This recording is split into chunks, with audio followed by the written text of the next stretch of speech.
All right, I think we're live. Welcome everyone to another Maran Motoring live stream here on the Maran Motoring YouTube channel. Hope you're all having a great weekend here so far, or I guess it's already over. So I hope you had a good weekend. And anyway, so like all the other usual live streams are going to go for about 2 hours. I'll be giving priority answering to anyone who does a super chat or a super thanks, as well as anyone who is a member and has those green usernames here. And I see almost everyone in here is a member so far. So thanks so much, everyone, also for your continued support. I know we're coming up on 2 years of memberships here, and I'm going to be working on a new badge for those members that have been with the membership program here, I guess you can call it, since the beginning. I really appreciate all the support. And Brian's here. Thanks for joining, Brian. Trek Car Guy, SMD, Mr. Type R, Hugo, Jewel, B. Mitchell, and Hugo, Vishal, Wheatman, SXLX, and Fastline, Decepticon, Newt. Thanks, especially Zach, for joining in to moderate here, even if it's just for a little bit. Always appreciate you stopping by, Zach, and Adam as well. So anyway, I'll get right into the questions here. SMD is asking how everyone's Sunday was going.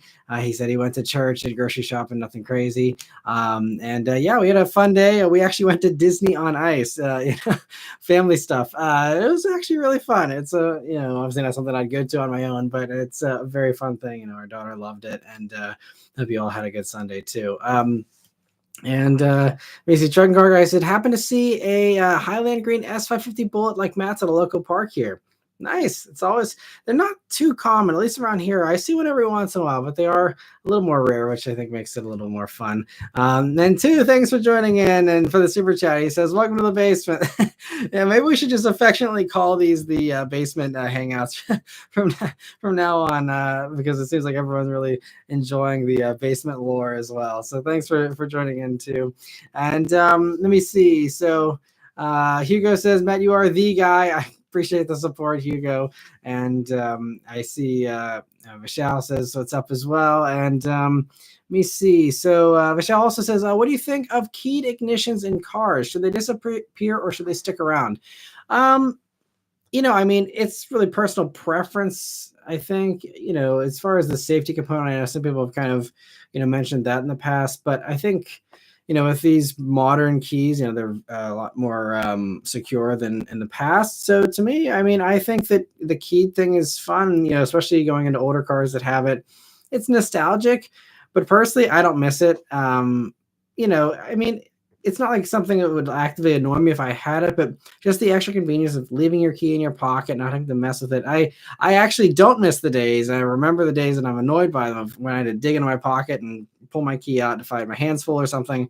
First world problems, I know, but I'm happy to have keyless access and push button start these days, personally. Now, Wheatman says, just watched a video from Korea showing off the refreshed Ioniq 5 with a rear window wiper. Oh, that's awesome. I hadn't seen that they did a refresh there for it. And I saw the rear window wiper. Is it on the end version? Is that one of the first ones to get it? I remember hearing that they're going to add it back in. And I think I must have reported on it as well at some point last year, but I don't remember. So that's cool that if it's going to be on the refresh here, that'll be great. And yeah, rear window wiper was one of the main things that was missing. And I'm really happy that they decided to add that in.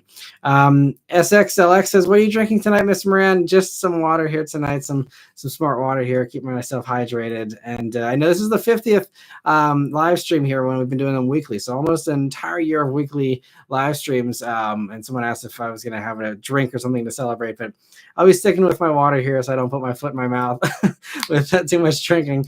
Italian Ice, thank you so much for the very generous super chat. He says, hey, Matt, good to see you. Love the behind the scenes vibe on Friday. I'm glad you liked it. I really appreciate that.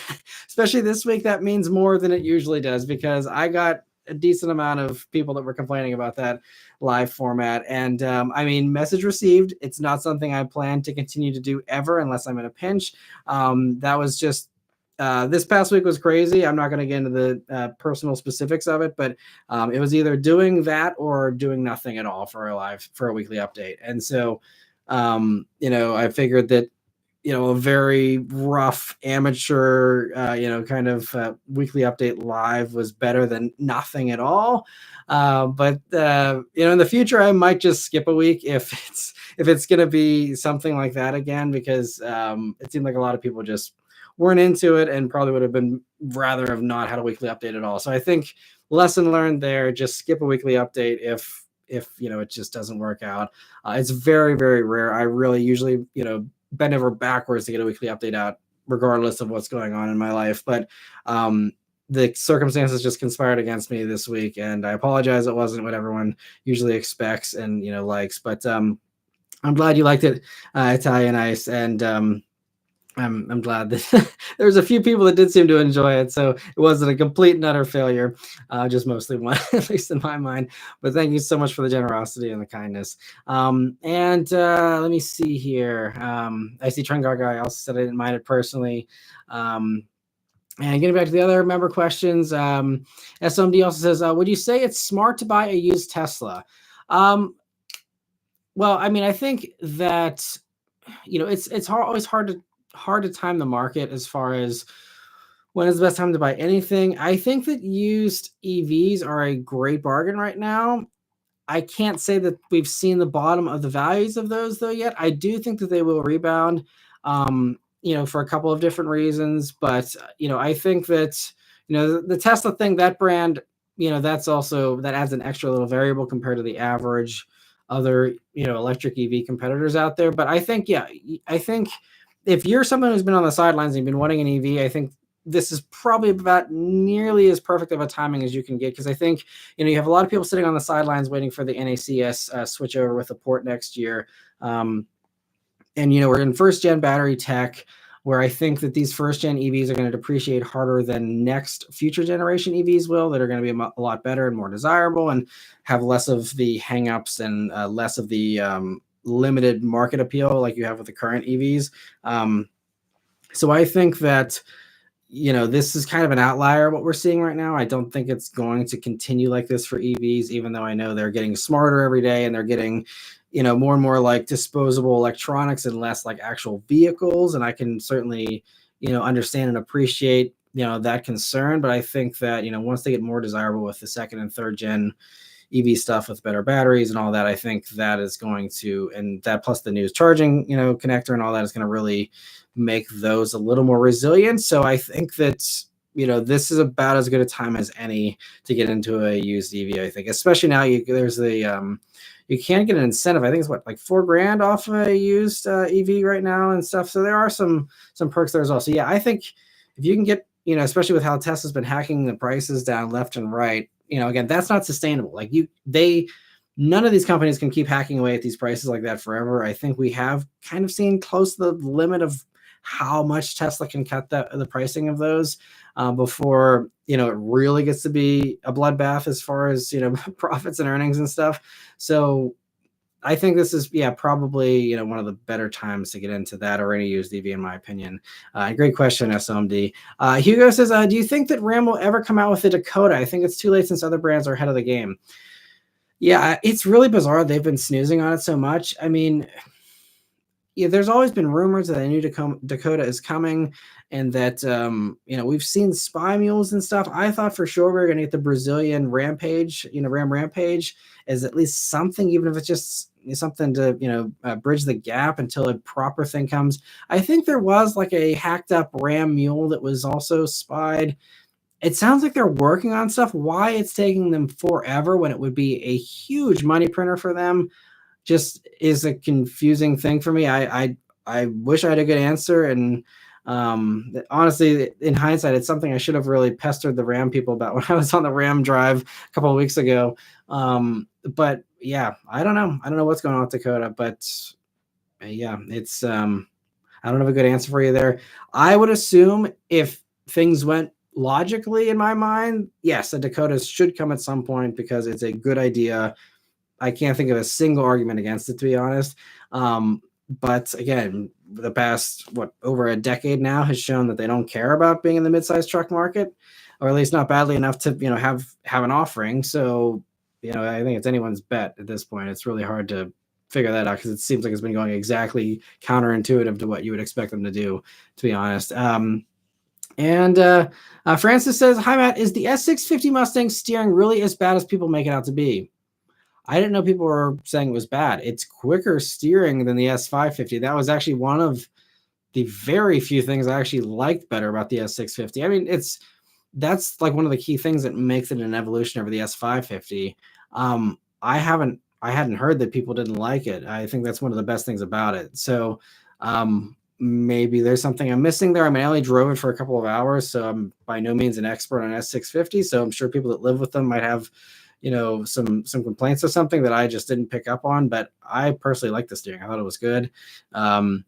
So I definitely, that's one of the things I'd test drive it yourself and see for yourself. Because obviously, like most other things, there's, I guess contrasting opinions, and everyone likes different things, and things are perceived differently by different people as well, depending on what they're coming out of, what they're used to, what they're not used to. I remember when I first started reviewing cars and I owned a BRZ, like a C6 Corvette felt like enormous to me. And I remember even my C6 reviews, the early ones being like, wow, this is like, so big and feels bloated, because I was comparing it to my BRZ. That was one of my few frames of references there in those early days when I hadn't reviewed, everything under the sun. And, so also, some people's opinions could be painted, from that kind of a perspective as well. So, that's why it's always good to get multiple opinions on things like that, and ideally see for yourself, because again, we all experience things differently. And two, thanks for being a member for 21 months now. I appreciate it. You're one of the earliest ones here.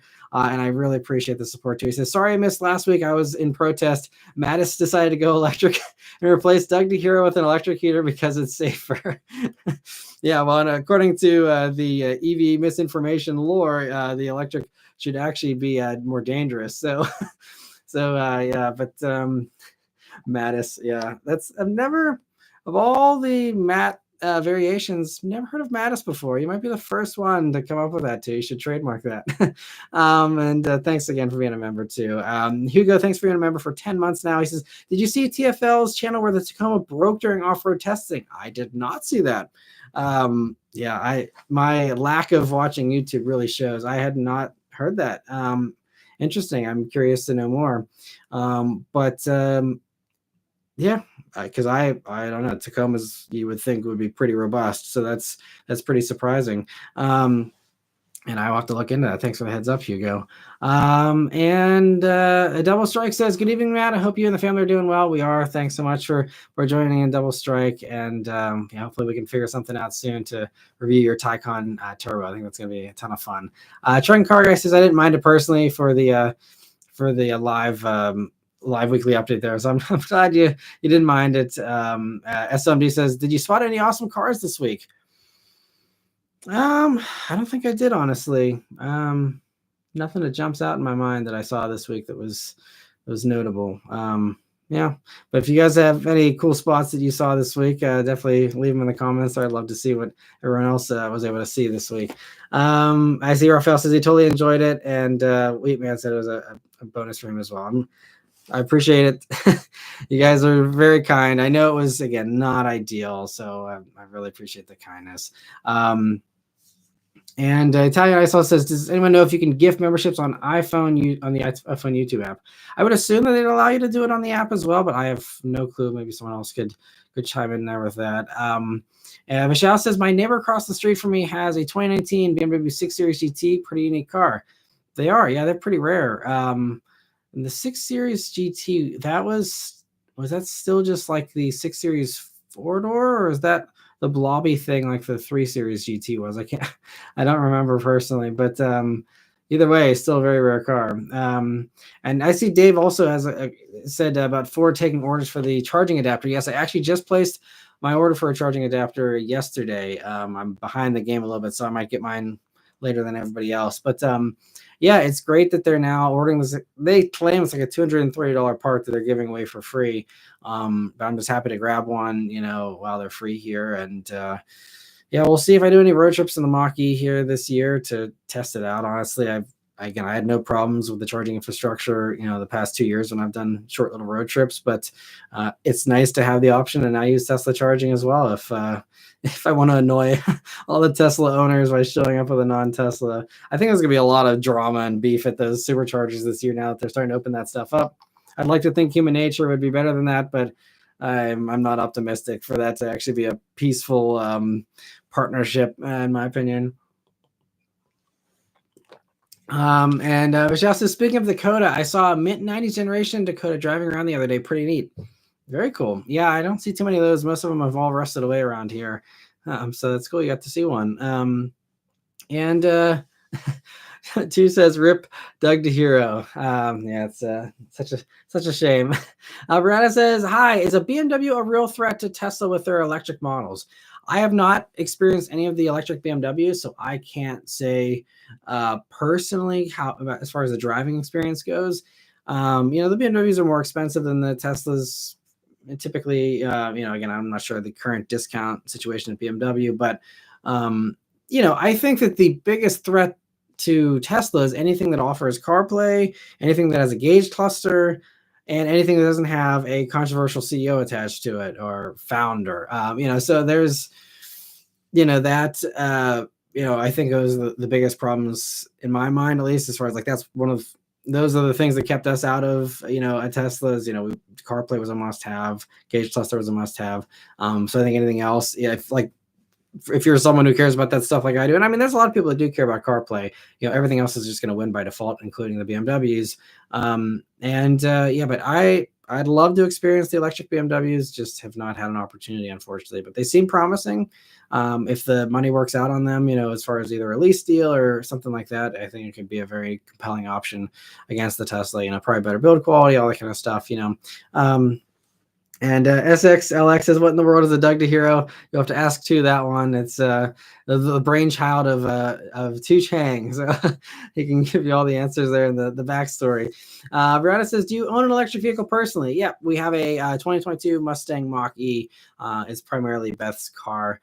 I still have my 2019 Mustang Bullet, but Mach-E is a great family vehicle. It's been driven a lot, especially the past month or so here, because I haven't had any press vehicles for a while here, and I won't have press vehicles again for another like 3 weeks still. So we love the Mach-E for the most part. I know someone in a past live stream, I missed the question because it wasn't a member question, but someone was asking how the Mach-E is holding up. I probably will either do an update video in the summer when it hits the 2-year mark, or it'll be crossing 10,000 miles probably here sometime in the next month or two. So might do a 10,000 mile update on it, but it's been mostly good. It's just the brakes annoy me so much because it's still the issue that I talked about a year ago with the grinding brakes where they were making grooves in the rear rotors. That is still happening. So we're now on, this is a second set of rotors and pads. I didn't bother with it after the fall. I was just like, you know what? Like it was slightly okay for maybe I don't know, I can't even remember, a couple of weeks maybe, and then I started doing it again where it's got grooves in the rotors. It's not like really bad grooving, so I don't think it's like a safety issue. It's not ideal, and it's definitely not good for the rotors, and they're going to have to be replaced again. I believe the dealership like warranties that for like a year, or any of their work for about a year, so hopefully they will just keep giving me new rotors every year, since it seems like the Mach-E, just at least our Mach-E, likes to just run through rotors every month or two. It's bizarre. I don't understand if it's just our car or if it's a flaw. I know there's other Mach-Es that have experienced it, but it seems like it's not all Mach-Es. So I don't know what the deal is with that, but it's really annoying because already I've taken it in to the dealership more than I should have for an electric vehicle that shouldn't need to be going to the dealer at all. And so it's actually been a little bit annoying, honestly, because I now have to like find another time to bring it in again and have them do it now that it's getting warmer and stuff. I need to have it taken care of, because like we're rolling through a parking garage tonight, and like you can hear it grinding still at like low speeds when the regen brakes aren't working, and it's just like it's just not good. So that's the one thing about it that's really bothering me. Otherwise, it's been a really good car for us so far, but would not recommend them with that brake issue. If that's something you see on a Carfax on a used Mach-E, stay away, because it seems like it's a problem that never fully gets resolved. At least not within our dealers' capabilities. Let me see here. Kevin, thank you so much for a super chat. He says, "Do you think the 10% of monthly income rule should still apply in 2024 with car prices being as high as they are and income staying stagnant?" I mean, there's a lot of rules and guides and stuff. I don't really prescribe to any of that stuff. I mean, it's going to come down to a lot of different variables, but primarily it's going to come down to your own risk tolerance, your own situation as far as your needs, your wants. Everyone just chooses to spend money differently. There's people that, drive absolute beaters, but then they're going on vacation every 3 months and they're spending tons of money in other ways. And then there's other people that, are like me, it spends a big chunk of our money on cars, and probably more expensive cars than the average person making the amount of money we're making would usually spend, and, should spend potentially. But, we really enjoy that component of our lives. And so to us, that is worth it in exchange for other sacrifices or other things that maybe we don't do. Maybe we don't go on vacation as much as other people, or we don't, go on as extravagant of trips or something. It just all comes down to different things. Maybe we don't go out to eat as much as other people. Everyone has different things they like to spend their money on. So I don't ever think that there's a one rule for everybody. And again, especially, getting back to the heart of your question there with, incomes, being stagnant and stuff, it really comes down to where do you want to cut back? If your income is staying stagnant, it just comes down to what you value. If you value having, a cool car or a newer car or a safer car or whatever it is that you're, going for there with your car, if that is worthwhile to you versus, going out to eat less, going to the movies less, whatever the case might be, that's just, it all comes down to personal preference. So I personally don't ever try and, say, oh, everyone should do the same thing, or all these financial gurus that think you're crazy if you're spending more than 2% of your income on your mortgage and all these insanely conservative things. You only live once. Enjoy stuff within reason, obviously, but like I'm not someone who's, going to sit here and delay all of my fun until I'm retired.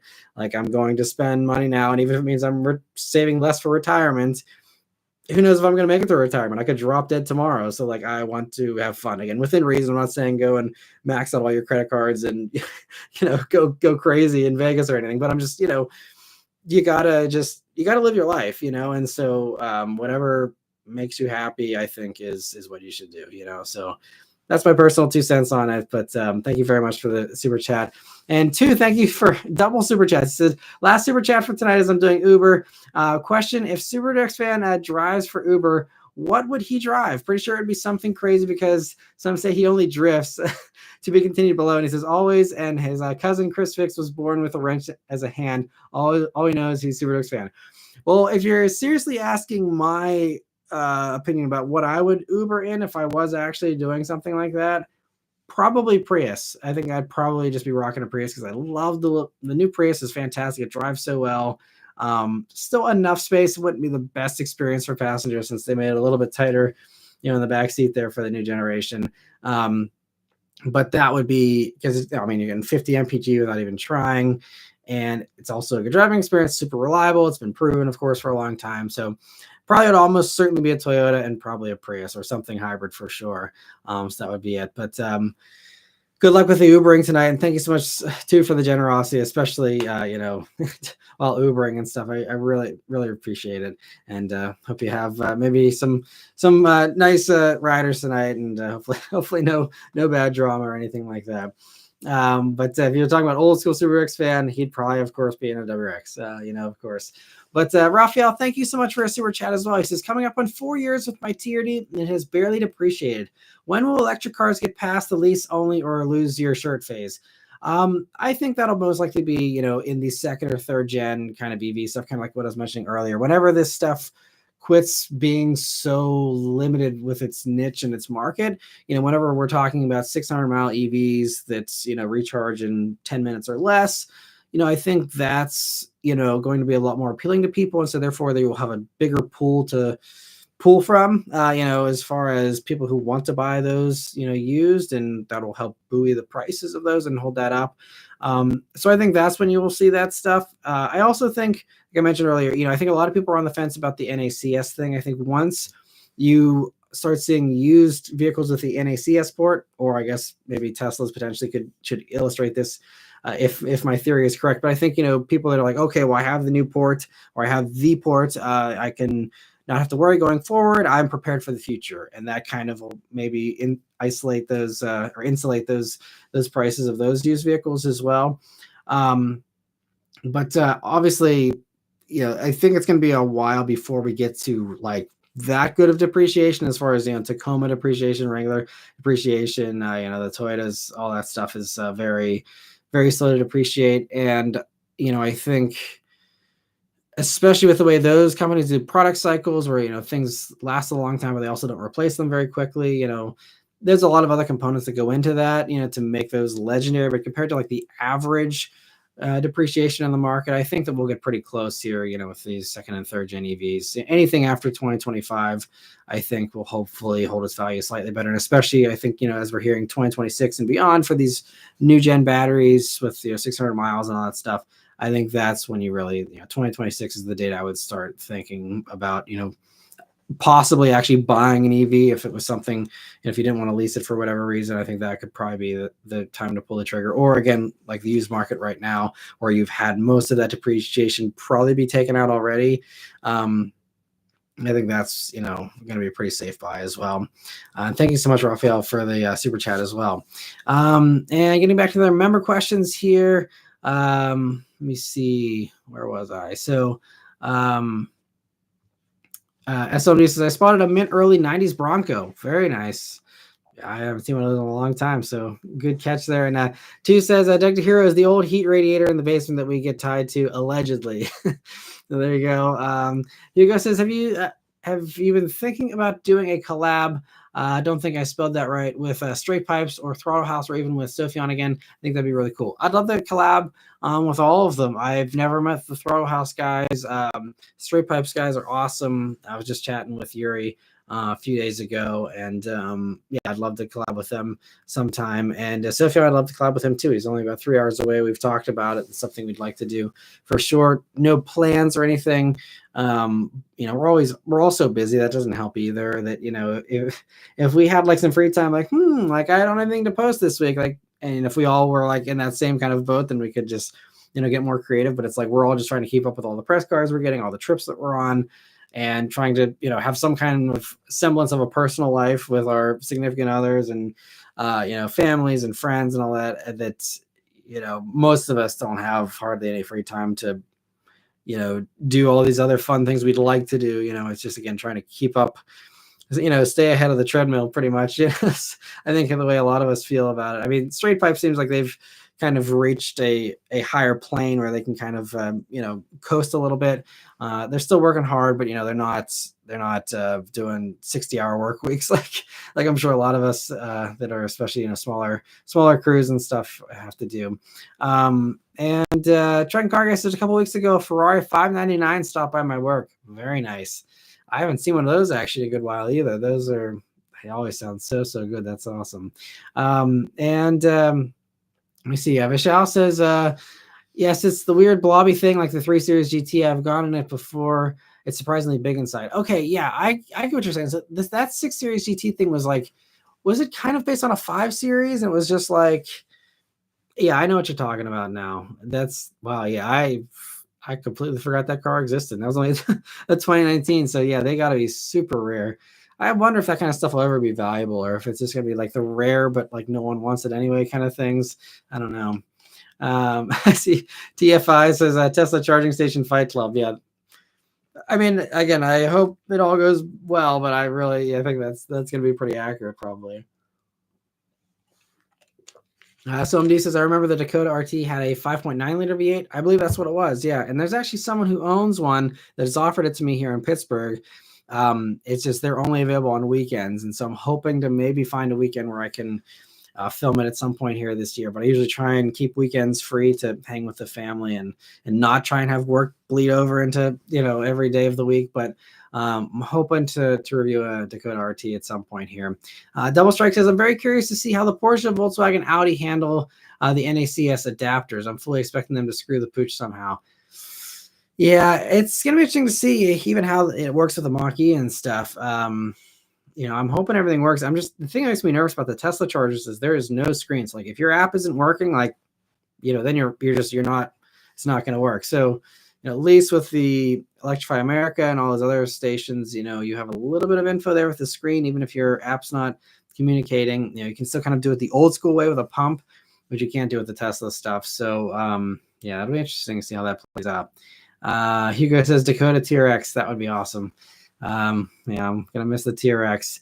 SXLX says a Legacy GT is what SWF would be rocking for Uber. That would be a great Uber car as well. And I miss my Legacy for sure. Two says the GR Previa. That would be a great one. Yeah, for an Uber XL thing or whatever. That would be That'd be so cool. I hope they do more GR products for sure. Because there's rumors about the Prius maybe getting it, Camry, who knows what else, but GR Previa would be so cool. Mid-engine vans, yep. SXLX says Sun Kang would have a field day with a Previa. Yeah, I'd love to see him build one out. That'd be super cool. And Trent Carger says, I seem to have gotten lucky in that regard. I bought a relatively cheap car that it's solid and everyone seems to like. I get compliments a lot. That's great. And yeah, I mean, Magnums and Lancers are pretty rare around here. So you got two pretty cool cars, even if they're, relatively cheap, and that's cool. And let me see. I see Italian Ice says, hey, Matt, have you ever reviewed a Mazda Speed 6? I'd really like one. Never had a chance to review one. I do remember back in the day, they were kind of unreliable. That was the only thing I really heard. I mean, it seemed like they had a promising setup to them, as far as just being a manual and all-wheel drive. And, as someone who had a Legacy GT back in the day, it was kind of on my radar. But, for me, I was still Subaru Dorks fan. I was in the Subaru camp pretty firmly. But I'd love to test one out. Those are super rare. Talking about more rare cars. I couldn't tell you how many years it's been since I saw Mazda Speed 6.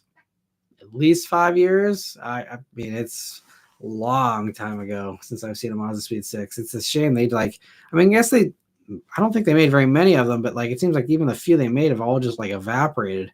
It's crazy. And as somebody else says, how is Beth's experience owning her C-Class? Her experience was fine. She leased a 2016 and then she leased a 2019, both of them for 3 years. And aside from once a year, they would have the whole dashboard light up with a million, warning lights. It just seemed like there was a wiring harness that was loose or something. I don't know, but it only would happen once a year. Typically, it was when we were driving through the city of Pittsburgh here. We'd hit an expansion joint on a ramp or something, or a pothole, and that would set it off. And it was without fail, and happened every single year. I don't know what it is, but that generation C-Class hated driving through the city of Pittsburgh, and it just would freak out once a year about that. But aside from that, they were good for her. She really liked them. She misses the Mercedes a little bit, and even just today, I think we saw a Mercedes just driving by or something, and she was oh, I wonder if I'll ever get back into a Mercedes someday. She definitely loves the brand and would love to get back into one. We'll see what happens in the future and all that, but see what Mercedes is up doing as far as their electric lineup and all that. But yeah, it's probably going to be out of our price range if things keep going the way they are, for sure. And as somebody says, have Sufjan review your Bullet and you should review his car. That'd be cool. I mean, I think as of right now, Sufjan I think he's kind of in between cars. But yeah, I think, for me, I know he's already reviewed the Bullets. He had one, I think, as a press vehicle. And then we had one on the Automotive Video Awards, a little weekend thing that we did a few years back. And so there was a Bullet there, and everyone did all the content they needed to do in the Bullet in that press car. So I don't know. I mean, maybe he'd be interested in revisiting it. I'd be happy to let him drive it, if he wanted to try it out again. But maybe for a comparison video someday, if there's an S650, GT or something, and he wants to have my car as a reference point for the S550 or something, I'd be happy to loan him for that. That'd be cool. But yeah, always open to hanging with Sufjan. He's a great guy. And Zachary says, I feel like there is an inside joke I'm missing out on during these live streams. Do you have beef with Cars and Bids? No, just past live streams, there's been discussions about Doug DeMuro, and we won't go into it because I've never really gotten super detailed into it. Everyone just kind of picked up on the fact that he's not my favorite. But it's not something I usually try and get into too much. But it's from past live streams. Everyone, I guess it's an inside joke a little bit. So give me a little bit of illumination there, Zachary, on that. But yeah, and let me see. Raphael says, I was in Florida on a business. The the first half of this week. I'm sure not 20% of the cars down there are Camrys. Yes, seems like it. And I mean, a lot of it's just probably rental fleets too. You know, I mean, there's just so many rental cars, I'm sure, on the roads down there with all the vacationers and whatnot. And I see Power Toys says, are you from Pittsburgh? I am born and raised in Pittsburgh and lived here most of my life outside of college when I went to Virginia Tech. Hugo says, have you ever reviewed a Camaro Z28 with the LS7 engine? I believe it was a 7-liter. I did. I drove one briefly. I did do a full review on it though. It's it was what 20 what are those 2014 Z28s? Yeah, I did do a Z28, so you can definitely search that. It was a fun video for sure. Again, a very quick one. Didn't drive it a ton, but man, it was still a very fun, very exciting experience. And let me see. SMD says, my wife fell in love with the new C Class too. The interior is like a baby S Class. Yeah, they're very nice. Yeah, I mean, the new C Class is really good. If we didn't need something more practical, I mean, Beth probably would have, tried to see if she could get herself into a, next gen C Class, because she did like the sedan thing. And just, for us, we need a little more room there. And so, the SUV thing, even though I would have, I could have probably gone for a wagon or a Stinger or something like that with a big hatch, but, the SUV thing just makes life a little easier for us. And Sean says, hey, Matt, the Ram and the Tacoma videos did well. Maybe it should be Matt Maran Trucking. Yeah, I'm surprised both of those did well. I mean, the Tacoma thing, I kind of rolled my eyes at because, I mean, I'm not complaining at all about the Tacoma week with video doing well, but it's just the funny nature of YouTube. That was literally like me just like sharing my updated impressions in a press truck, and that video was a very quickly edited, quickly filmed, just because I did a super in-depth detailed video on the Tacoma. I thought I did a really good job in my first drive review that I did back in the fall. And I worked so hard on that video. That was like probably 3 straight days of editing for that one. And that got I think it's like almost 10,000 views now. And then me just being like, hey, Tacoma's still nice. Here's the fuel economy I got. Bye. That's like, 25,000 views now or something. So it's just a perfect illustration of like your effort does not pay off, at least for me.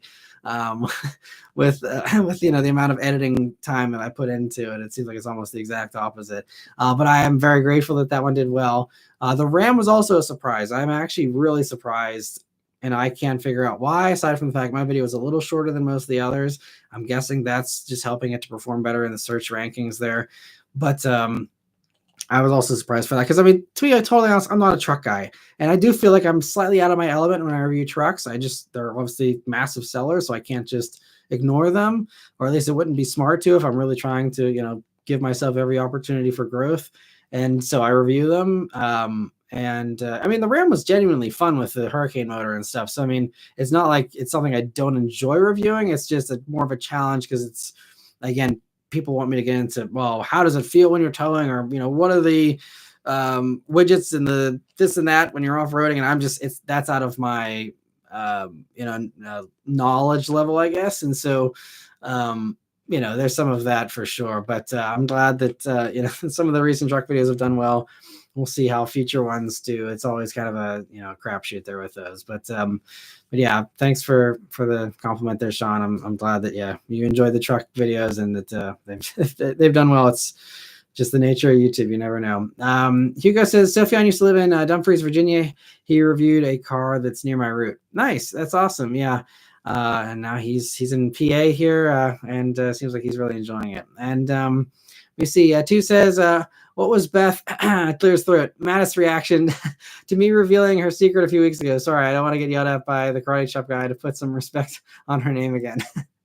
Yep. And Beth hopes to come back for a live stream here relatively soon. She's been busy with other stuff here the past month or so, but she's been wanting to get back. So hopefully, I don't want to guarantee it, but I'm hoping that maybe next week she'll be able to make a return. SXLX said, I thought you had beef with Matt Farah, not Douglas. No, Matt Farah actually was really nice. I've only met him once. And it was actually back when I was pretty much a nobody. I met him, I think, maybe 2014 or 2015. And he was super nice. And I just went up to him, just be like, oh, I really enjoy your videos. Like, it's awesome to see you here. It was, I think, at the Detroit Auto Show. way back when. And actually, you know what? I take that back. I had seen him on a couple of things. He was on the Supra media launch, and I actually got to chat with him a little bit there. And then I think there's maybe one other time. I don't remember. I come across him a few times since then, but Matt Farah is definitely a polarizing figure, and obviously he's not for everybody, but he's always been very nice to me, and yeah, I think he actually has some pretty solid opinions. I really respect Matt Farah because he's kind of I kind of view myself in a similar light as far as how blunt and candid we are. And I think he's a little more known for it than I am. I kind of wish I was known for it more because I feel like I really am like that level of blunt and honest. But a lot of people still think that I like pull punches and stuff, but I feel like I'm kind of in the same level of just like blunt thought like Matt Farah often is in a lot of his videos. But I love that. Like that is, I think what we really need is, not just fluff pieces and just saying nice things to, stay on a company's good side, but like, me being like, look, this C Nismo I had, at least the one I had was crap. Like it just did not grip at all. And, I think that integrity and that honesty is really important. And, not saying that there's others that aren't honest, but, there's some that either just won't post a video if they don't like the vehicle, and they don't want to post a negative video, or they just, choose to not dwell on that stuff. Maybe they'll mention it very briefly, and not make a big deal out of something that maybe should be more of a big deal. There's just, everyone does things differently. So I'm not going to judge how people do things, but I really like that Matt Farah is very blunt, for better or for worse, whether you love him or hate him. He's himself. He's honest, and he puts himself out there, and doesn't look back. And I think that that's something that I can really respect. And I feel like I do the same thing. Maybe other people perceive me differently, but I feel like I'm kind of in a similar kind of personality, maybe a little less brash, but but I think I'm kind of hopefully that same level of honesty there. Vishal says, I saw a new Santa Fe on the road for the first time today. It's nice looking until that rear end. Interesting. I haven't seen one yet on the road. Yeah, the rear end is definitely, it's a departure. I'm very curious to see how like the general public, reacts to them from a sales standpoint. I'm assuming it'll be a hot seller, but we will see. It seems like it's mostly positive feedback though. And SXLX says, Hugo, I live near Sufyan too. I think I saw him once in his Cayman on 495 a couple of times. Nice. Yeah, I reviewed his Cayman. It was a fun car, although his Cayman was the 4-cylinder, and I think the 6-cylinder is definitely the way I would do a Cayman for sure. And Alpha Rat says, the city of Pittsburgh beats up cars. I mean, the potholes are definitely rough, but there's a lot of other places that when I travel where I'm like, man, like it's not just Pittsburgh for sure. There's a lot of other places with really crappy roads. I see SXLX says, I waved, but he didn't wave back. Well, especially if he's filming, it's always, there's sometimes where I'm like, did someone wave? And like, I miss it by the time they're like past. I'm like, it's one of those things. It's always hard sometimes to see people waving. SMD says, I know you love your Bullet, but would you trade it for the new Z06? See, I need a back seat because if for some reason the Mach-E goes down and I don't have a press vehicle, like for example, right now, we don't have press vehicles. If something were to happen to the Mach-E, I like having a back seat in a pinch in case I need to, carry our daughter. And so, but yes, if I didn't have that one hold up, then yes, I would absolutely, if I could afford it, or if it was some crazy person gave me an even trade or something, I would absolutely, I'd rather own a Z06 over a Bullet if I didn't need a backseat. Yeah, totally. But that car, especially at those price tags, will remain a dream for a long time, probably forever. But I'd certainly love to have one someday. That's the first time I've ever said that about a Corvette, and never really wanted a Corvette at all, honestly, until that Z06. First one I actually want. Zachary says, YouTube pushed me your review of the 2017 Camaro ZL1 10-speed this week, and your reaction on that first poll was just infectious happiness. Thank you, Zachary. Yeah, another one of the old classics that people really loved, and that one made quite a stir. That was back in the days, even Vehicle Virgins, without my permission, included my reaction in like his little like vlog or something. It was kind of like a parody thing. And people were like, hey, did you see Vehicle Virgin use your clip? And I'm like, nope, didn't see that. It was kind of funny. But yeah, that was that was one of my craziest reactions. I think definitely ranks up there as top 5 or top 10. Is it was wild. I mean, that car was so fast with the 10 speed, especially. And I'm glad that YouTube's also pushing some of the old stuff, because I think they're really good videos that still hold up, especially if you're someone who's burned out on all these new cars. Like there's, done 500, 600 other fun cars in the past that I think a lot of people might have missed, over the years. And I'm glad that YouTube isn't just burying the old stuff. Double Strike says, little known fact, all the furniture Beth buys is piano black. She just doesn't want us to know. Yeah, that would, man, talk about, that'd be horrible to have to keep that all like stuff clean. Yep, Beth is still definitely not into piano black, that's for sure. PK says, already episode 50. I know, it's crazy to think we've already done 50 of these weekly live streams, but time flies when you're having fun. Truck and Car Guy says, can confirm we have several Camrys in the fleet, along with Malibus and Corollas for the smaller cars. Okay, well, that's interesting. So I didn't realize you ran a rental fleet there, Truck and Car Guy. That's pretty cool. So, and I had a sneaking suspicion that's why Malibus were selling better, as all the rental fleets might have been helping them out a little bit. But thanks for the info on that. That's good to get an interesting side scoop there on what's going on with the rental fleets. SXLX says, Matt Moran's Bullet versus Matt Farah's Fox Body. Let's go. That'd be fun. It'd be really cool to, I mean, I'm not much of a drag racer at all, but it'd be fun to line them up, or just have a back-to-back or a little canyon cruise or something. I probably couldn't keep up with Matt Farah even with the Bullets, because that Fox Body is very well sorted, it seems, and he's obviously an amazing driver. So it'd probably just be me just getting left in the dust no matter what. And I see SMD likes him as well, and SX says Matt duos need to collab. That'd be great. Yeah, I'd love to. Obviously, he's in LA, so he's on the other side of the country, but yeah, I'd happily be down for anything Matt Farah wants to do. If it was something that wasn't, if I didn't have to fly across the country on my own dime or something. But I'd love to, if we're ever in the same spot or, something like that, it'd be great to do something. SMD says, every time I think of Matt Farah, I think of Manscaped. I think of the ball powder that he did. Sorry if this is getting a little unfamily friendly, but the ball powder commercial. That was the one that lives rent free in my mind. So that's yeah. I gotta respect him, because I actually, Manscaped reached out to me, and I turned that one down. I was like, I don't know if I can do that one, at least with a straight face. But again, more respect for him that he can do it. He gets the money, gets the sponsorships there, and more power to him. Thank you so much for another super chat. He says, can you explain the lore of how SWF is a Toyota shill? Might as well call him GR fan. That's right. Yeah. I mean, I wish I could explain it. It's just, Toyota really picked up the mantle there from Subaru, like literally like the week after the STI got killed off.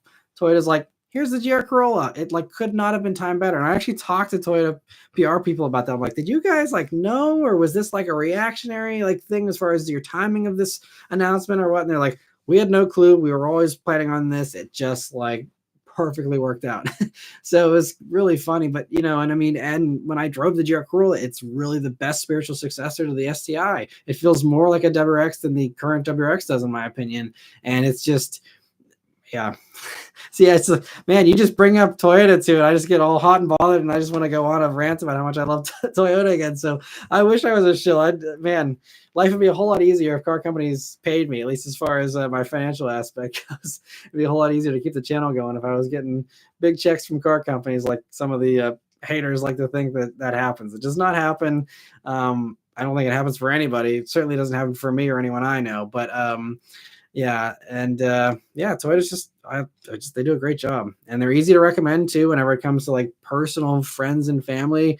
If I know that it's someone who doesn't want to deal with an unreliable car, I'm never gonna look like a bad guy if I recommend a Toyota and they get one. 99 times out of 100, it's gonna be a solid car, and it'll be a good recommendation for most people. So that's another good thing about them, is they're a very safe bet, and I think that's why they're so desirable as well. Thank you too for another super chat. Hope the Ubering is going well here so far tonight. And let me see. Where's the other member questions here? So SXL says, by the way, just to make things a bit easier, you can pronounce my username as Six Licks. Okay, thank you.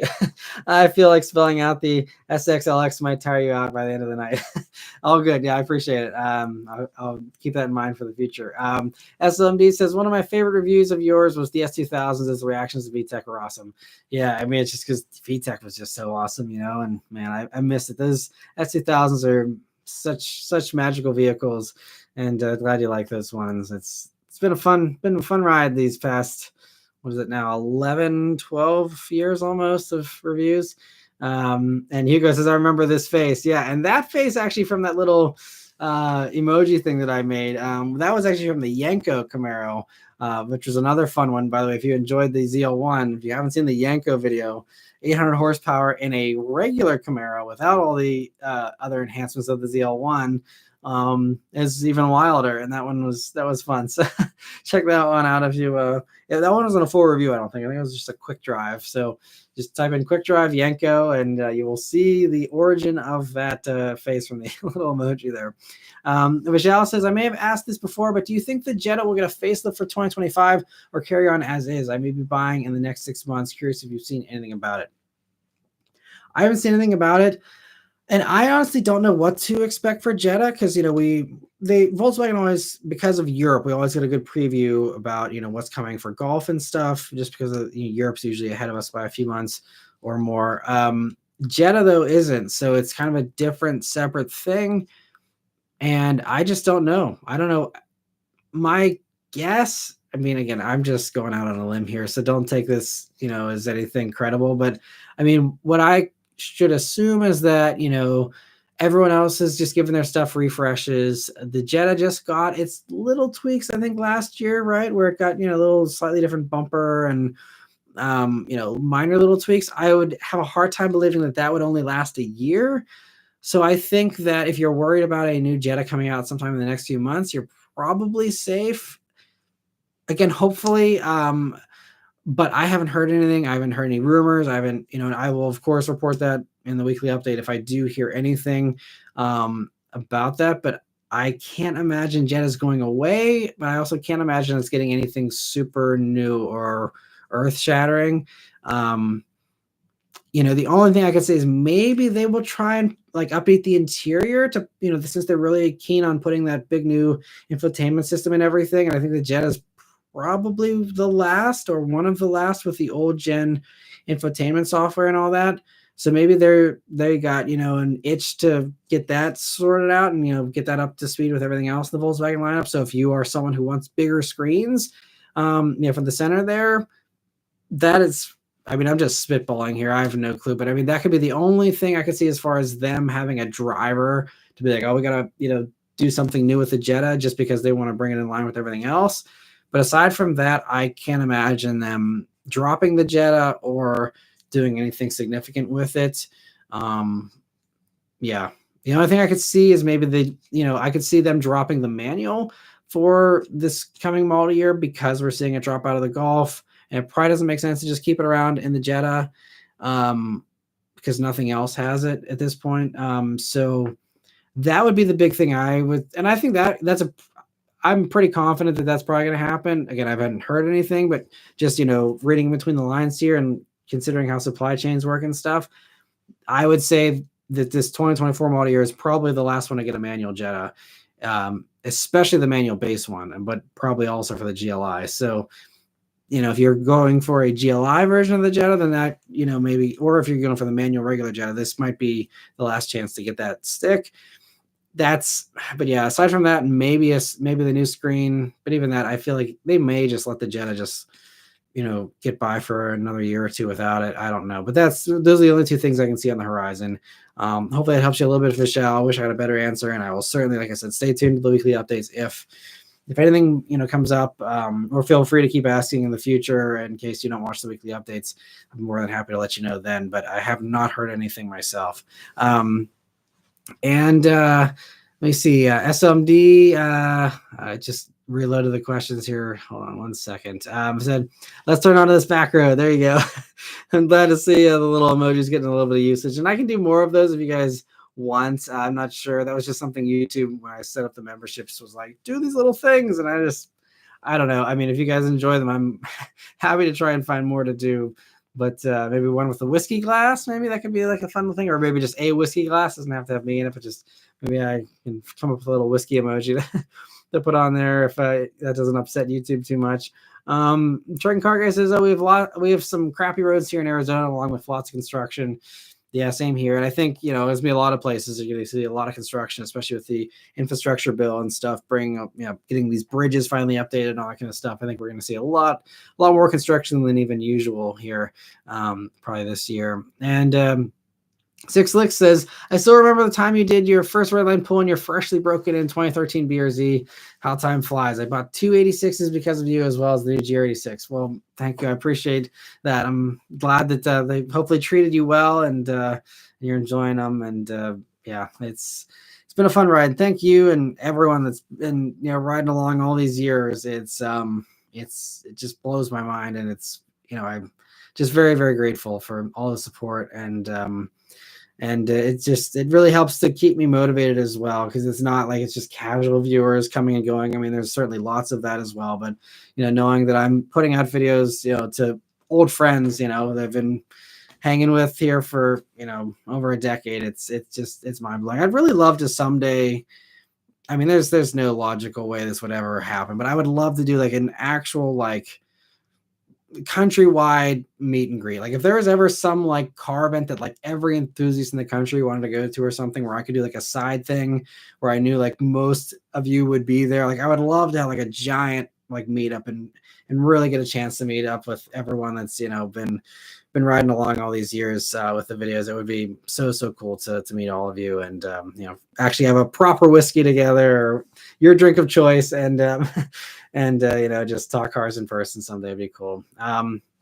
And 66 also says, you're the reason I got into the platform and signed up for FT86 Club in 2012. So thank you, Matt. You're a pioneer in the FT86 community and still beloved by everyone. Well, thank you. I appreciate that. And yeah, the FT86 community, even from the early days there, has been so kind, and it's been such a cool community. And I really miss it. And I've talked about this in the past, but considering getting rid of the bullet, just because there's so much equity in it, and I can honestly use the money right now with the amount of equity it has in it, that it's really tempting to get back into GR86, and even the BRZ. I was tempted because they were doing some good lease deals last year on BRZs, and especially since I hardly ever drive the vehicle, it actually would save me a good bit of money just to lease it and then buy it out afterwards if it was something I wanted to do. But you could lease one for it was $385 a month, and man, I got so close. I mean, I still would just go on Auto Trader and just look in the classifieds of GR86s and BRZs and see what's out there, used and new. And I still haven't rolled it out. It's still maybe something that happens this year or at some point. I don't know. I love the Bullet as well.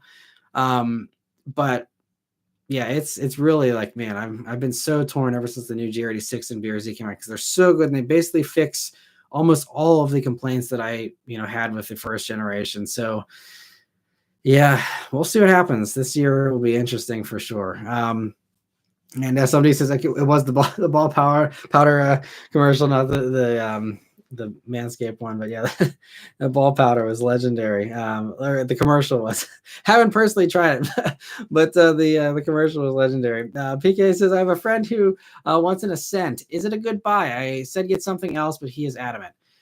Funny enough, I actually had a neighbor just buy an Ascent as well, a used one. They're actually pretty cheap used. They've kind of got hit hard with depreciation, it seems, which makes them a good buy on the used market, though.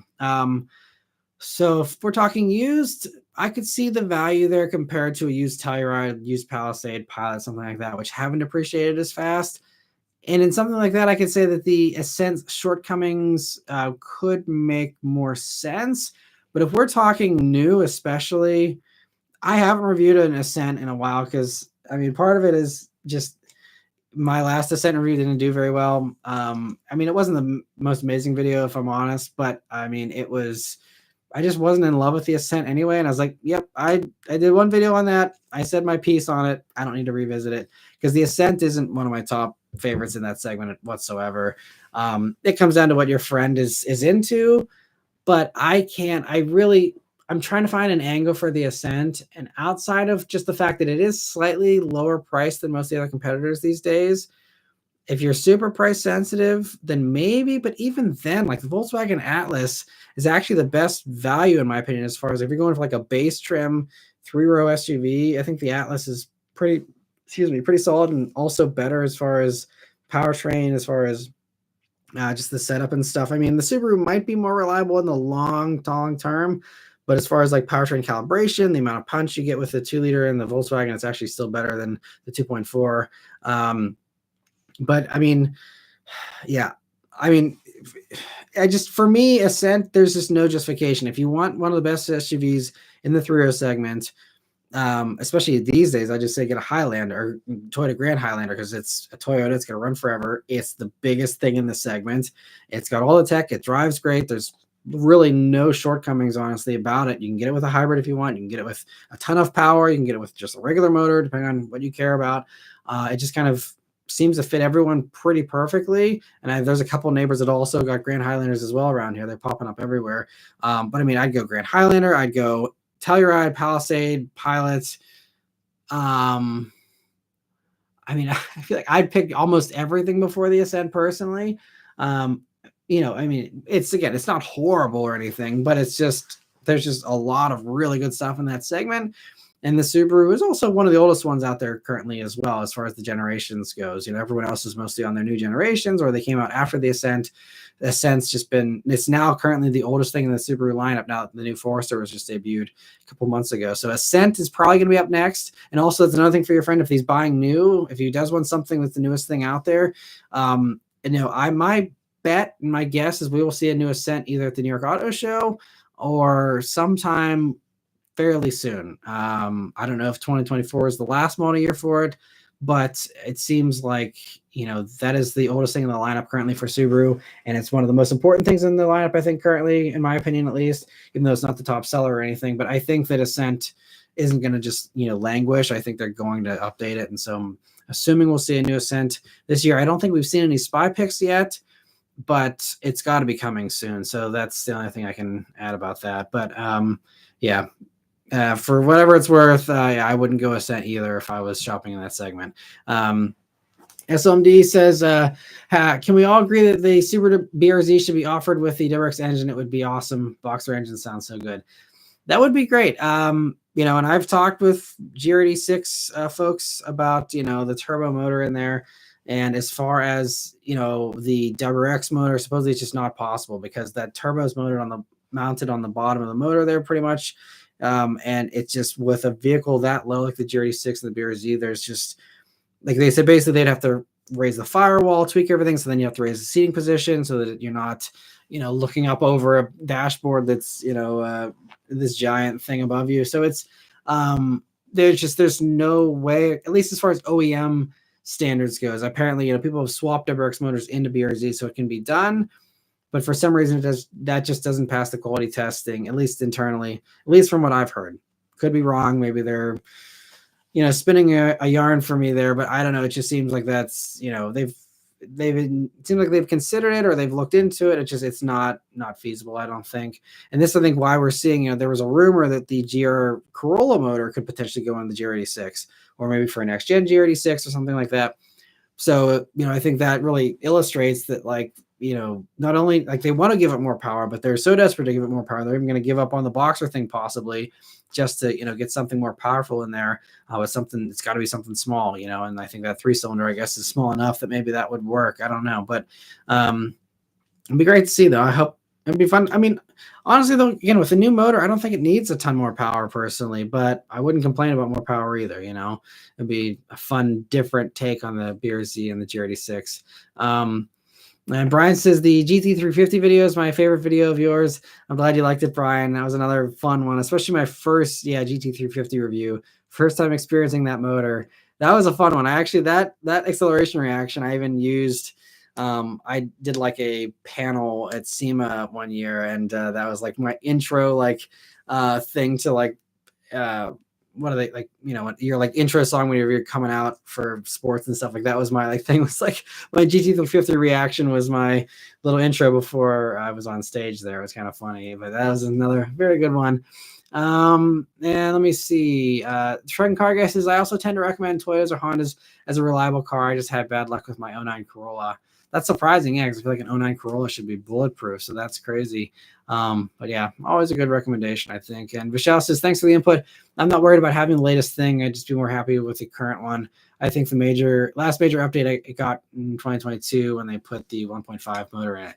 Yeah, pretty much. And I think, yeah, that's when they swap the bumpers around and give the little body colored pieces there in the lower part and all that. That's, yeah. So, I mean, so maybe if it's 2022, maybe they'd be up for another redo in 2025. But yeah, I don't know. It's harder to read the Jetta thing again, since there's no European carryover there really.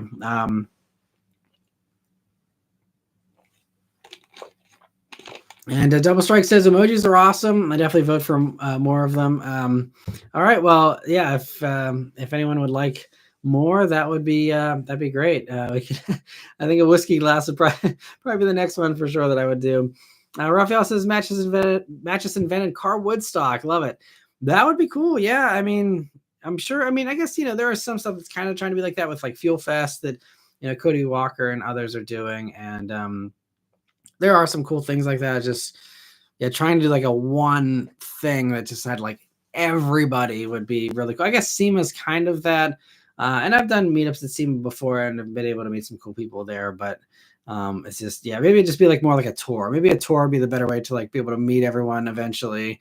But there's just, I mean, I guess that tour isn't out of the question, but it just, I don't think I'm popular enough to actually make financial sense to do any kind of touring of any sort. It'd also be kind of weird because I guess it'd just be like, I'd be touring. Maybe I could like partner up with like a whiskey company or something, like tour breweries or something like that, or with a beer company, and just be like, hey, come meet me at this. I could just be a spokesperson for a beer company or something, and just travel around to bars or something like that. Could be a way to do it. And Shane also, as he says, what's your whiskey of choice? Bullet is my favorite. I mean, it's actually really good. It's not just because it's called Bullet bourbon. This is kind of my, one of my favorite whiskeys there. But I'm not super picky, to be totally honest.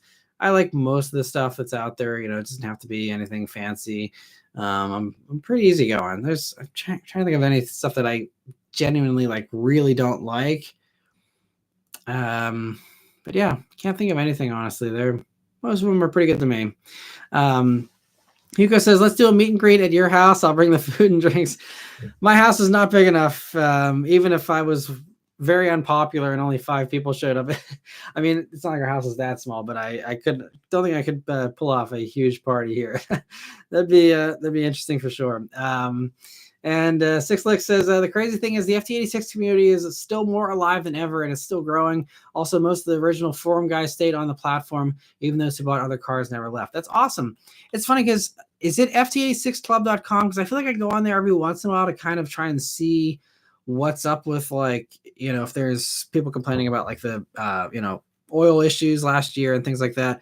But I feel like it's just like, that forum seems like it's kind of dead now, at least as far as the homepage goes. I didn't dig in super deep, but it didn't seem like there was a ton of activity there. Maybe I just, missed it or something. But it seems like the BRZ forums or gr86.org or something. There's some of these other ones that seem like they're a little more active these days. I'll have to see though, because I'd love to still be kind of a part of that community as well. Because again, it seems like it's a great group of people, and again, especially if I'm considering, crossing back over there at some point, it'd be interesting to, figure out what the good popular communities are, I guess, where there's lots of interaction and stuff. It's just Six Licks also says, maybe you can consider Boxer Fest as one of the events where you can just gather all of us together, or you can just host your own and we can all fund it together.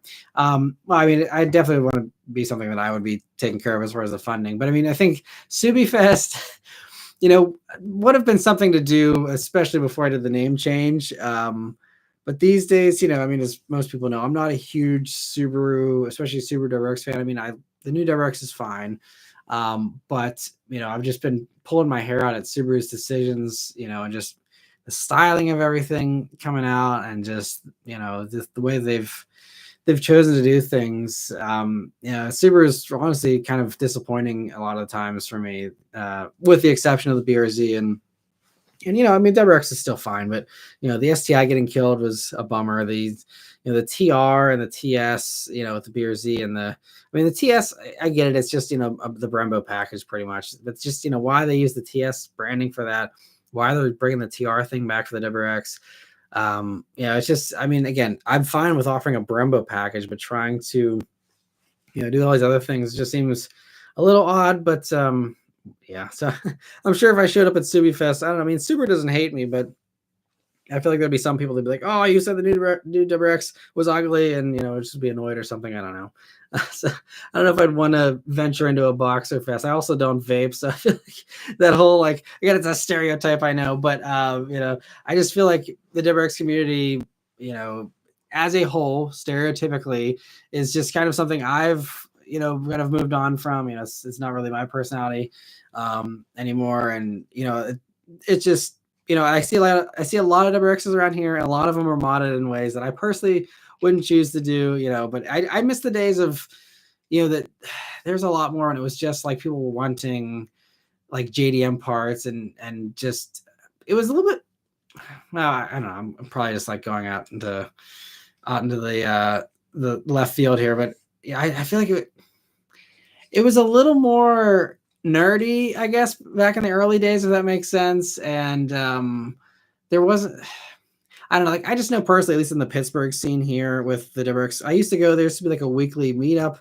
that they would have, or maybe it was monthly, I don't remember, but there was a very frequent meetup that we'd always do at the one local wing place. And it was really cool for a while. And then after a few years, it just kind of got to be where more and more people were just like, having egos and trying to show off, and there's drama and stuff, and it just kind of, at least in my perception of it, just kind of went a little more downhill. And I'm not saying that's everywhere, but it's just like I kind of got driven away from the WRX community a little bit, just because of the way that it had evolved and changed. And again, I'm speaking in generalities. I'm sure I still see lots of old people driving WRXs that that aren't going to be that stereotype, but it's just don't think Boxer Fest would be something I'd feel would really fit my personality these days, honestly. Let me see. I see also the discussion there about the FA24. And let me see. I just reloaded the comments. I gotta find my spot again. Two says the official explanation of why the weekly update was live was, well, he already explained it. The truth is Kyle had a Rage Shadow Legends tournament, so we couldn't get any scripts out. Yep, it's the writer's strike in the basement. No, so if someone was asking about why, it's just, he just was too busy. Unfortunately, this week didn't go as planned, and there's no way around it this time. Two says also, Matt says meet and greet. I hear basement kidnapping. Oh, there's plenty of people in the basement already too. You got the writers, you got you and Kyle and everyone. So there's no need to add anymore. We'll let everyone else go out and live their lives unchained. Two's got a very dark sense of humor for anyone who's coming into this out of the blue with all these jokes. No one in my basement, I promise. And Six Lick says, if you think about a GR86 or BRZ includes a redesign, if a GR86 or BRZ includes a redesigned turbo kit not shared from the WRX, the core of the GR86 platform is far beyond the Supra in terms of balance. So I don't see why anyone would opt for a Supra over the GR86, especially given the price point of the GR86. It would go up another 7 to 10 grand with force induction from factory. Yeah, so and that's something I actually mentioned whenever the turbo 4-cylinder 2-liter Supra came out. I told everyone, like, when I had one of those as a press vehicle, I'm like, here's your turbo BRZ or GR86. Like, if you want that, get a Supra 2.0. Unfortunately, they priced it still a little higher than I think they should have, but I think that kind of fits that niche in a way. Because realistically, you're right. If they were to do a turbo BRZ or a WRX, you're already the TS is, what are they, 35 grand or something? or 36, and then you add a turbo, and then you got to add all the supporting mods. It's going to have the Brembos, of course. So you're starting with TS, then you add in all the turbo stuff and how much that's going to cost, and of course you're going to have to do wider wheels and tires if you want to make it actually keep up with the power and all that. And then you're going to have to do other tweaks to the suspension to compensate and all that. And so you're talking at least 40. I mean, that's conservative, might even be more. And I feel like you can get a 2-liter Supra for probably around that money, at least used. Obviously they just continue them as far as new goes, but yeah, I think it's they're kind of stuck there as far as how far they can go with the GR86 without stepping on Supra's toes. SMD says, I feel like everyone slept on the Corolla XRS with a 2ZZ engine. I've never driven one of those, but they seem really cool. Also, I feel like the Accord V6 with the 6-speed coupes are good too. That one actually has a cult following, though. I think there's a lot of people that are into the Accord coupes. I have someone in the Northern Virginia area that's offered one to me a few years back. I'm hoping to finally review it this year. We'll see. But there's been a lot of love for those Accord V6s, and I've done a couple in the past, but I like to do the newest one there right before they went away. Let me see. Six Licks also says the only thing that still concerns me is the oil pressure drops on lateral G right turns. I know 900 BRZ is working on an oil baffle solution with Versus Engineering, and it seems like it's going to work. Yeah, and I mean, it seems like, and I don't know. I haven't been keeping up on that quite as closely as everybody else, but it seems like it was overblown. It wasn't quite as bad as most people were making it seem. And even like Rev Match TV, who tracks his GR86 every weekend, it seems almost, and actually competed in the GR86 club races or whatever. I mean, he's like, I'm not concerned at all. Like it's not an issue. He hasn't had any issues at all. He does the maintenance very aggressively and all that to make sure, but yeah, so I'm hoping, that it's something that isn't as enormous of an issue as it seemed like it was, last year when people were like being scared out of those cars. And if somebody says, bro, meetup would be epic and just geek out and talk cars. Yeah, it'd be awesome. It'd be so cool to do that. And it's funny, even, in the past when I have done meetups and stuff, just, talking to people, the meetups always go longer than we're planning because it's just like you can just hang out all day and talk. It's like these live streams, I lose track of time and I'm going over on those on a regular basis. I don't even realize that 2 hours has passed. It's always fun hanging out, and hope you guys are always enjoying them as well. And Jazzbo says, did you see Matt's review of the Outback? Did everyone fill a balloon halfway, put it in between their foot and the gas pedal to know what the Outback feels like to drive? Steve below. Also, did you loosen the steering cable on your car so you could learn what it's like to drive an Outback? It's true. I don't know. I mean, they sell a ton of them, so clearly it's not that big of an issue to most people that test drive them. But yeah, I mean, you drive it, drive any of the competitors the Outback, and then drive the Outback, and then come back and tell me the Outback feels the best. I don't think it does. I think it's just that, Subaru, they have a very, I don't know if it's just the marketing or if it's just the brand loyalty or the image or just the vibe or what it is. It's just something about it that people just like buy Subarus without cross shopping them a lot of times. And it's fine, but I think Subaru kind of relies on that a little bit, because if Subaru, drove the competitors, I don't see how they could, be like, this is the best out of all of these. But, again, people keep buying them. And at the end of the day, that is, that's the ultimate judge and the ultimate thing that's going to, sway things one way or the other. Two, thanks so much for the super chat again. He says, stop capping. You stopped being a Super Darks fan when Zaddy Toyota gave you that GR Previa, by the way. What's that boxy XB shaped thing in the corner? GRXB. Yeah, you talking about the cardboard box over there? We go over there. Yeah, that's the next gen XB over there. Yeah, I'd love to see the XB come back. Those are so cool. And man, yeah, I wish Toyota gave me a free car. That'd be great.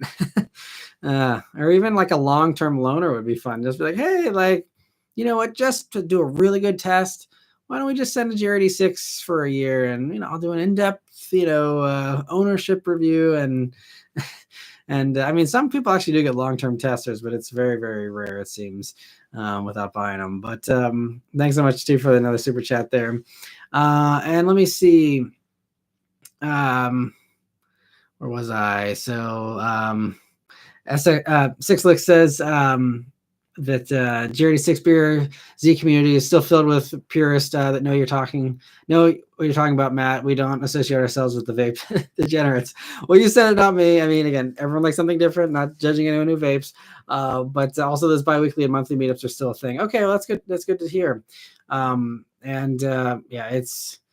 Yeah, I think the purists were. It was really cool. I mean, because back in the day, I mean, at this point, I'm talking like 2006, 2007, 2008.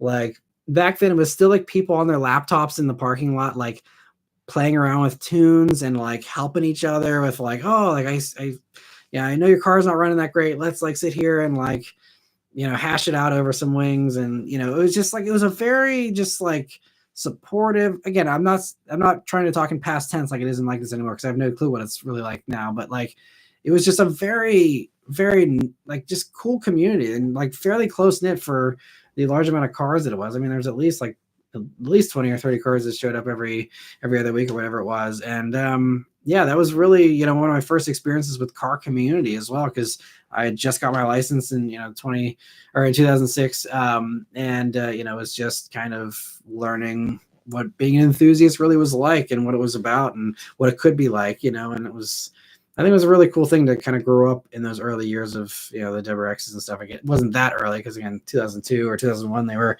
originally there, but, the community was still really fairly small and niche, even at that point. It also says every time I drive past a VB, I expect to see someone in my age group 20s, but instead I see a lot more moms and grandmas drive around in this gen. It's pretty hilarious as it's completely unexpected. Yeah, it's kind of funny. I've been seeing more and more like, I don't know how to classify them, but just like ordinary, like non-enthusiasts behind the wheel of Deborah X's as well. I actually also saw it not only with the newest gen, but also with the prior gen as well. I feel like once they really grew with that, last gen, I think that really opened it up to a lot more people and, people who just wanted like something in between, like an Impreza and a Legacy. I feel like it kind of almost took on a different positioning almost with that prior generation. And it's interesting how there are a lot of, just ordinary people driving around as well. So that's why it's not like a stereotype that needs to, apply all the time, because it's certainly, a very diverse ownership group of people for sure. I see Shane's also asking about the Mach-E. Shane, I just talked about that earlier in the live stream here, so I don't want to rehash that too much, but the Mach-E is still having the rear rotor issue, which is really annoying me. Aside from that, it's been a good vehicle for us so far. I'll be doing an update on it either at 10,000 miles, which should be happening soon here in the next month or two, or at the 2-year mark here in the summer. At some point, I'll do an update on the Mach-E, but pretty much it's just the same as the 1-year update. Rear rotors are still grinding. With the pads, there's just grooves on the rotor still. It's really annoying. I'm gonna have to take it back to the dealer again. I just haven't messed with it because it's not super bad grooves, so hasn't been like a safety issue, but I'm gonna still have to mess with it again. That's the only thing. Otherwise, Mach-E's been pretty good for us here so far.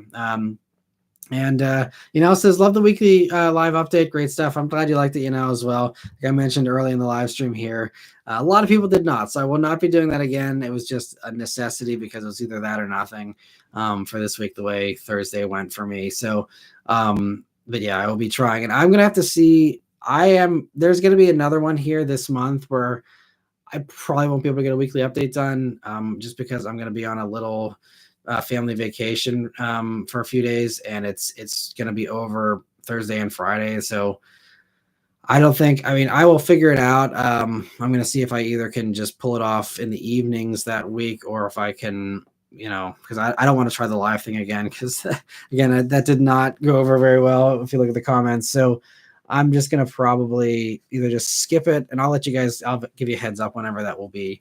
Either just skip it, or if I can find some way to pull off a shorter one or something a little rougher, but at least something pre-recorded, I will let you guys know. But not going to do the live thing again, that's for sure. But I'm glad you liked it, and I know a few others mentioned they did, but it seems like it's a very small minority of people that actually enjoyed this week's weekly update, and the view count certainly shows as well. Also says that also if you were to go on to work as a PR rep for an OEM, which company would you likely go to, excluding Toyota, of course? Yes, because that'd be the answer. Toyota would be the top one. The problem with working for any of the OEMs is that I would have to move, and I really don't want to move from Pittsburgh. And none of them, at least that I know of, let anyone do fully remote. I mean, honestly, I'd even fly into the headquarters once a week if I had to, and like fly in every Friday or something, just if I could stay in Pittsburgh. But that's really the thing that probably will keep me out of OEMs, even if the channel crashes and burns here. I mean, it's probably not, I probably won't be able to go to an OEM just because I really, if all of our family here, all of our friends, just uprooting all of that is just would be really tough, even if it wasn't a great opportunity with an OEM or something. But if we're talking hypothetical here, or if a company magically was cool with me, sorry, working from Pittsburgh, I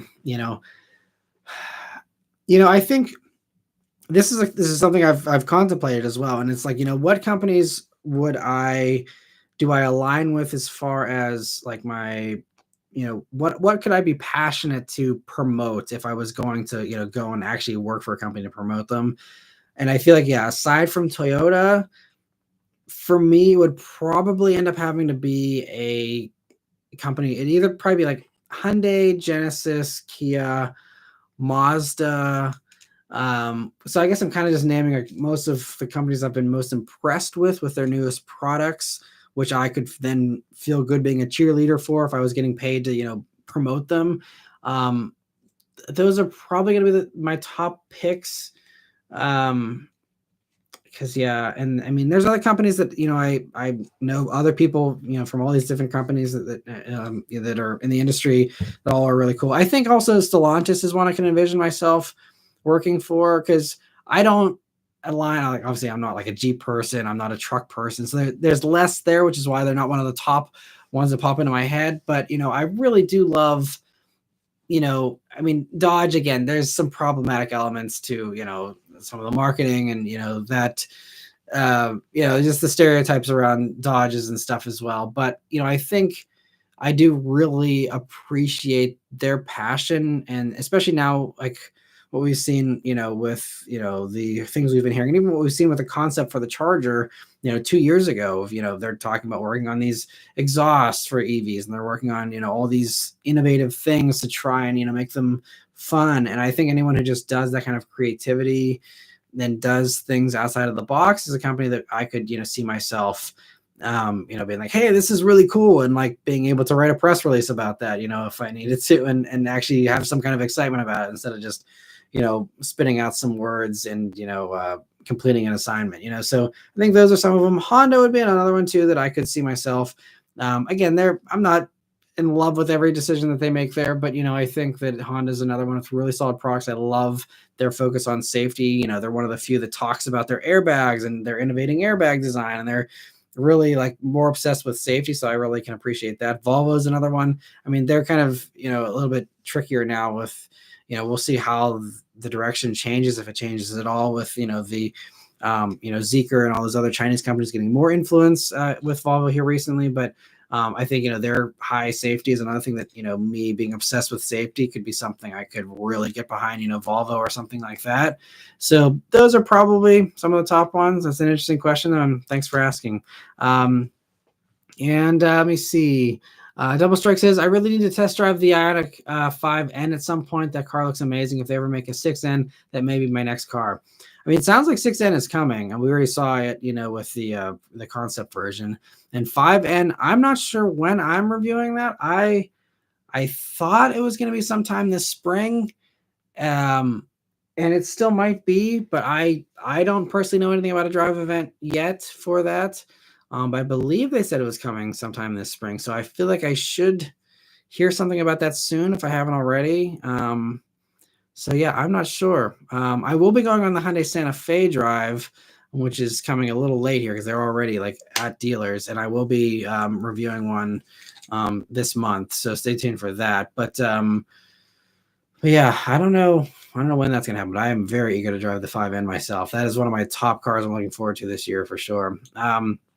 And Michelle says Subaru has strong brand loyalty, so I think they can get away with more things than most brands. I think, yeah, that's definitely a big component of it. And Six Lick says, there's something special about the FT86 community, something I can't feel on any other platform. It's a little sad not all car communities get to experience what you are talking about exactly, Matt. But yes, the old Club WRX forums, I was sick too back in the day. Yeah, I remember those ones. Those are the ones I was kind of, just quietly reading, before I actually had any stuff. But I forgot about Club WRX. It's a name I have not heard in over a decade, probably. Thanks for reminding me of that. That's cool. Yeah, I'm glad it's still a good community, and that's actually really good to know. Thank you for giving me the update there on the community, because it's really great to hear that it still is very much like that, and that's that gives me even more incentive to maybe cross over back to the GRD6 or BRZ side someday. We'll see. SMD says, "Hey Matt, are you a fan of Chinese food? If so, what's your go-to?" I love Chinese food. I love all Asian food is great to me. Go-to for me, I mean, I really like chicken lo mein, if we're going for like the Americanized, just takeout stuff. Chicken lo mein is usually like one of my go-to things. But I mean, I love a good stir fry. Any of that kind of stuff's always super good. Honestly, I can't think of something Chinese food wise that I don't like, unless it's like painfully spicy. But other than that, like, I mean, basically anything on the menu, I'm down for. Like, it's all good to me. So, sweet and sour, I'd say, is like the only thing I'm not crazy about. But other than that, I love all Chinese food. So, I feel like it's hard not to. It's just all so tasty. I'm some people are like sweet versus savory. I'm definitely on the savory side of. I'd rather have chips versus a cookie or something like that. And so. With Chinese food being usually nice and heavily seasoned and salty and all that, it's always something I'm up for. And two says, "All right, guys, I'm taking off. The girlfriend just took out the handcuffs. I hope she's not trying to chain me to the new heater." Good night, guys. Good night too. I hope you have a good night, and hope it's not for the new heater. But thanks so much for joining in too and keeping us laughing. Six Lick says, "I see now why Subaru opted for the cladding. Sort of a genius move. The fans will always know it's rallying heritage. Meanwhile, the non-enthusiasts will think it's just a sporty stand Crosstrek." Yeah, I still wish they would have painted the back bumper on the WRX. I'm fine with everything else. I really am fine with everything else. Just whenever the Crosstrek has more paint on the back bumper than the WRX, that's still like, I can't. To me, that's just like backwards. That black plastic is going to age pretty badly, I think, especially if you live in a place with lots of sun. That back bumper is just going to look horrible, I think, in 5 or 10 years. Maybe I'm wrong. Maybe they've treated it properly in some way that it won't, look terrible or something. But yeah, I'm still. I mean, I can handle it on the sides. I can handle the tiny little bit in the front. I think the front end looks fantastic. I really like it. And I have no problems with any other part of it. It's just paint the rear bumper. And that's something obviously in the aftermarket you can fix very easily. I've seen on Instagram people that have painted the back bumper. It looks great. And especially people that have painted all of the cladding. I'm like, sweet, sign me up. Looks great. Like, I love it. So to me, it's just that back bumper is the only thing. I guess that's an easy fix. So not too big of a deal. And SMD's telling you to enjoy his night. Yeah, I agree. Hope it's a good one there with the handcuffs. SMD says, "Family first, Matt. Upload the update on Saturday if possible." Yeah, that could be something. I know a lot of people though really look forward to it on Friday. But I mean, I will be available on Saturday. It's just, yeah, we'll see how that works out for that week. That's not a bad idea to try Saturday though. That may be something that is workable. We'll see. Yeah, we'll see. I mean, the weekend was we were doing this trip during the week to kind of give us some recovery time on the weekend there, but I could maybe pull something off on Saturday. We'll see. At least the Friday people would still be upset, but at least the Saturday evening people, if there's anyone that watches it that late, they can watch it then. I don't know. And Six Look says, I see we're so I see the Flip Biscuit says, "I had one of the first FRSs in California when it came out because a friend was a salesman and hooked it up, had an exhaust intake, STI brake conversion lowered with raised wheels. Then I got married." Well, I'm sorry to hear that. But like Six Look says, yeah, congrats on the lifelong partner. Maybe we can get back to one in the future. Yeah. I mean, like Beth wasn't crazy about the BRZ whenever it was super loud with the exhaust and stuff either. But yeah, it's, everyone's got to do what they got to do. And, it's everyone's different. So, and I'm sorry to hear that that was something that it came down to that for you though. Cause, I think there's a lot of fun cars, and it's kind of a fun thing to have as a hobby together. If it's something that, your significant other is into, it's always cool seeing couples that can wrench together and drive together and all that kind of stuff. It's cool. Beth's not super into cars or anything, but she appreciates them, and I'm very grateful that she's been very supportive of the car hobby here all these years. It's definitely a great thing. And Jess, is being from Pittsburgh, you are the only person I've ever met who wants to stay there. I don't think there's one person from a very large high school I attended is in Pittsburgh. Gotcha. Yeah, I mean, I don't know. I mean, I feel like it's probably like two different groups. There's people who definitely want to get out of Pittsburgh, especially if you were in Pittsburgh pre 1990s. I think there was a lot of people back then. It was still a smoky city. There's just steel, and then once the steel stuff dried up, then it just kind of really was rough. And I mean, they got hit hard with the 80s recession here in Pittsburgh. But a lot of people have seen like they really love it. They're very loyal. But yeah, there are a lot of people who, will say, oh yeah, like I knew someone who was in Pittsburgh and they moved away or whatever. So I do hear that from time to time, but yeah, a lot of people I know, are still, they really love Pittsburgh just like I do. And, the thing I will say about Pittsburgh is it's not like it's the most amazing city in the world or anything, but it's kind of this happy medium of it's big enough that you're usually not bored. There's plenty to do. We have all kinds of, major league sports and all that, but it's small enough that it's not quite as overwhelming as like a New York City or an LA.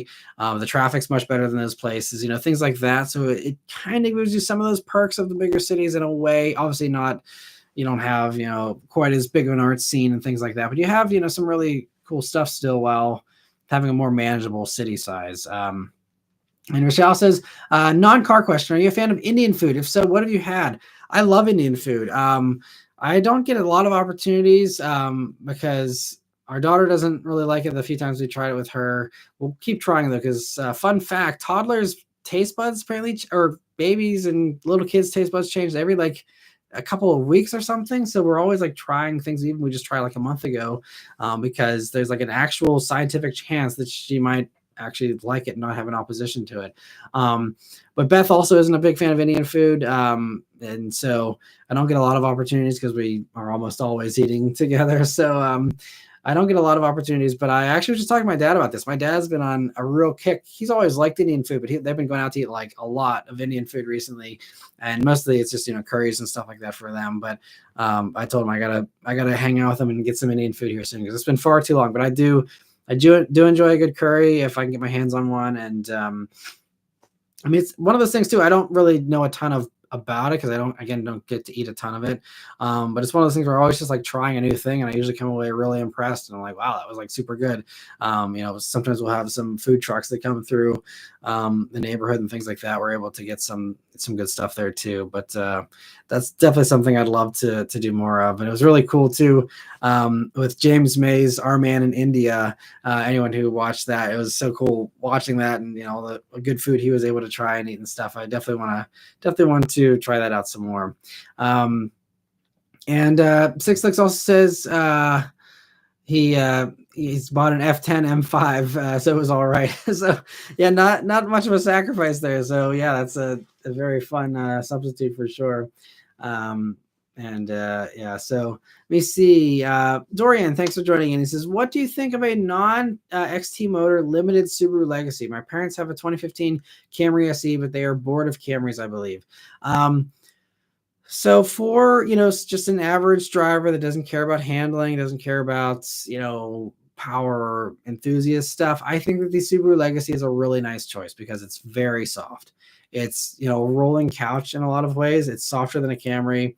The only one that I think is better is, the Accord, because the Accord is, in my opinion, just as smooth as the Legacy, but it also actually still handles well. I mean, the Legacy isn't horrible. It's just very early with understeer, and it really is like tuned to be super safe. Like they sapped all the fun out of the handling with the Legacy, at least in my mind. I haven't tried the new sport version, but I'm not expecting anything much there. But it just, yeah, whenever I had the Legacy, it just was very underwhelming, from a enthusiast standpoint, but from a getting from point A to point B in comfort, I think it's going to be great. I just, again, if you want something comfortable, and especially if you want something that's not a Camry, I would just strongly recommend the Accord. That's my favorite in the segment.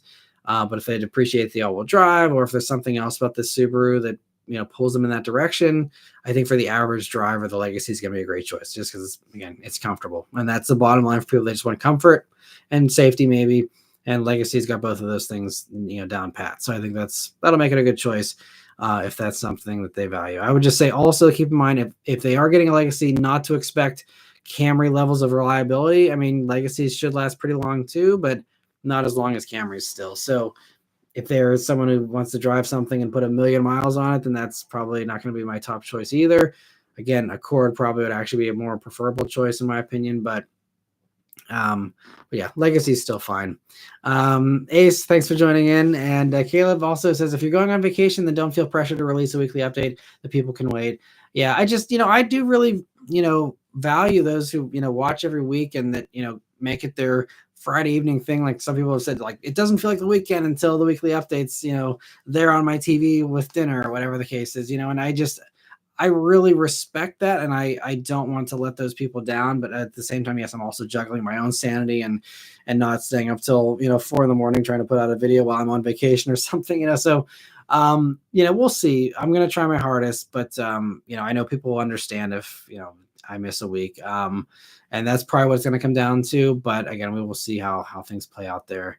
But I appreciate the understanding if that's what it comes to. And Six Lick said, I remember you had that SRT header back. That's probably impossible to find nowadays. Really rare. Yeah, I mean, someone snatched that off me immediately whenever I listed it up for sale. Yeah, I think someone told. I think it was a few years ago, someone said that they bought the exhaust, I think, off of the person that bought it off of me. So I kind of got an update on that exhaust is like still floating around out there.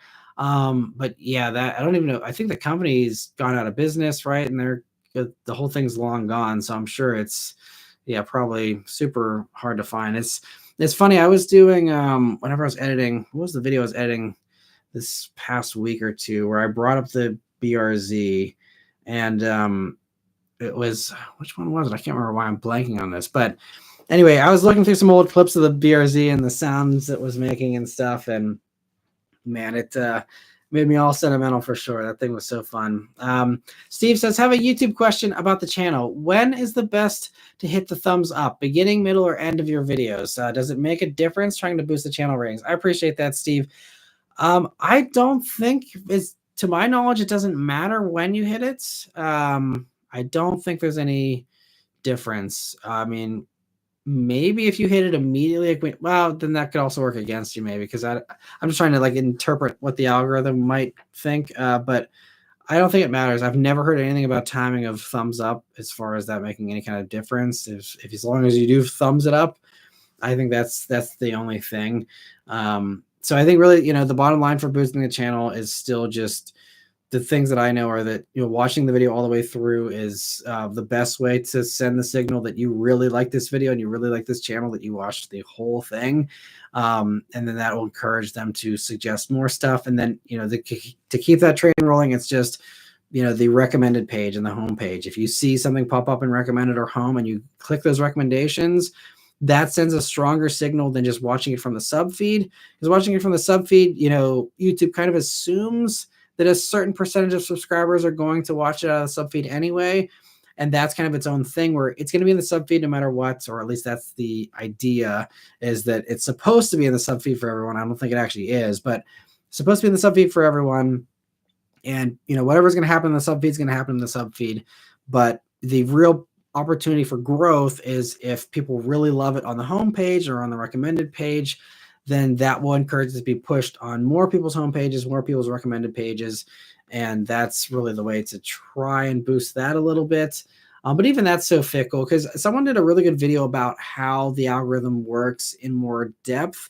And this kind of made a lot of sense, because it does kind of illuminate how there is some of it where it is just truly luck of the draw. Because basically, it'll send it out to your subscribers. It'll send it out to those people that it knows are going to like it already, and that's kind of your baseline of what you typically see on any person who posts videos on a regular basis. They usually have a somewhat of a baseline of, okay, I can count on these 50 people or these 500 people or whatever it is to like always watch. And it's a small number of people that are, the members or the people that are really, diehard fans that'll, watch most of the stuff. But then the algorithm will then say, okay, well, this person has, this many other subscribers or this many other people who have watched this channel in the past week or month or whatever. And so it'll sample it to like another 1,000 people, and it'll like show it to like that 1,000 people. And if that 1,000 people, then if there's a large percentage of those people that are excited about it, then it'll push it out to another 1,000, and it'll balloon it, and it'll go in like stages.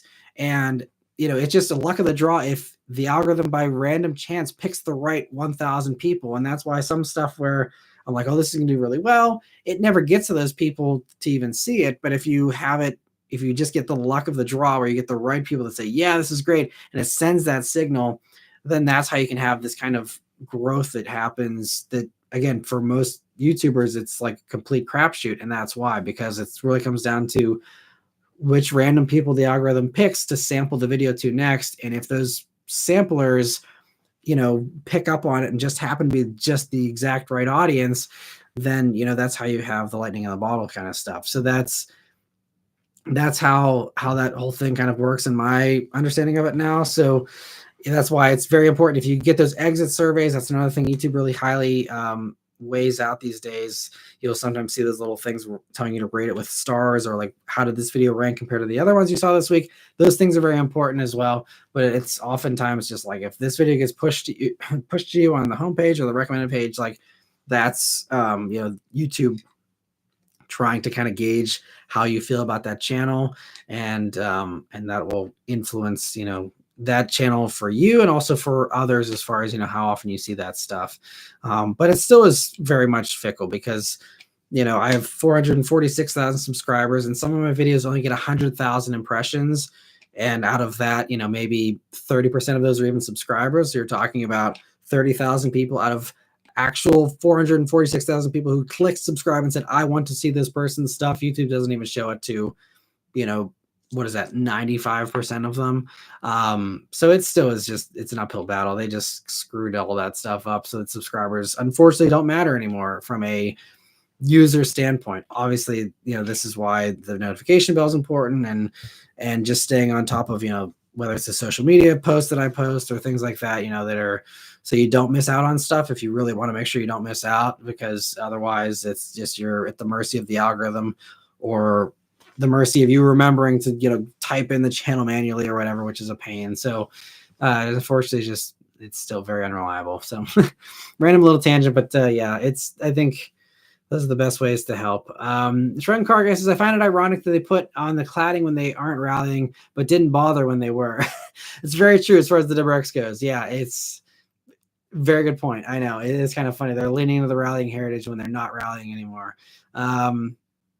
Let me see. So Vishal also says, what do you anticipate for pricing on Civic Hybrid? I feel like it'll be pricier than the Corolla Hybrid. I think that's a safe bet, because Honda typically is priced a little bit more. So yeah, I'd have to, Corolla pricing for hybrid, like the one I had was what? I think it was almost 30. I could see, even like a Civic Touring is, whatever, slightly over 30 grand now. So hybrid's going to add more. And then, when you're talking touring hybrid for that top version, yeah, you're talking about a $33,000, Civic. The only thing is, like, they can't step on the toes of the Integra still. So I think, Integra is the cap. That's the ceiling, in my opinion. Even if, again, Integra doesn't have the hybrid thing, but I think they can't justify a Civic that's more expensive than an Acura. In my opinion, maybe they will, who knows, but I think that's going to be your limit, and it's going to be somewhere in between there is, kind of what I would expect. Jazz says, for the G80 and the other Genesis vehicles with that large grille, perhaps that brand should be changed to G for Gatsby. That makes more sense. Why would you name a car after the first book of the Bible? I'm not sure why they picked the Genesis name. I'm not sure. Yeah, what the driver there was that. I've never got the story on that. Even whenever it was just the Hyundai Genesis or the Genesis Coupe, I never heard of why they actually picked that name. I don't know.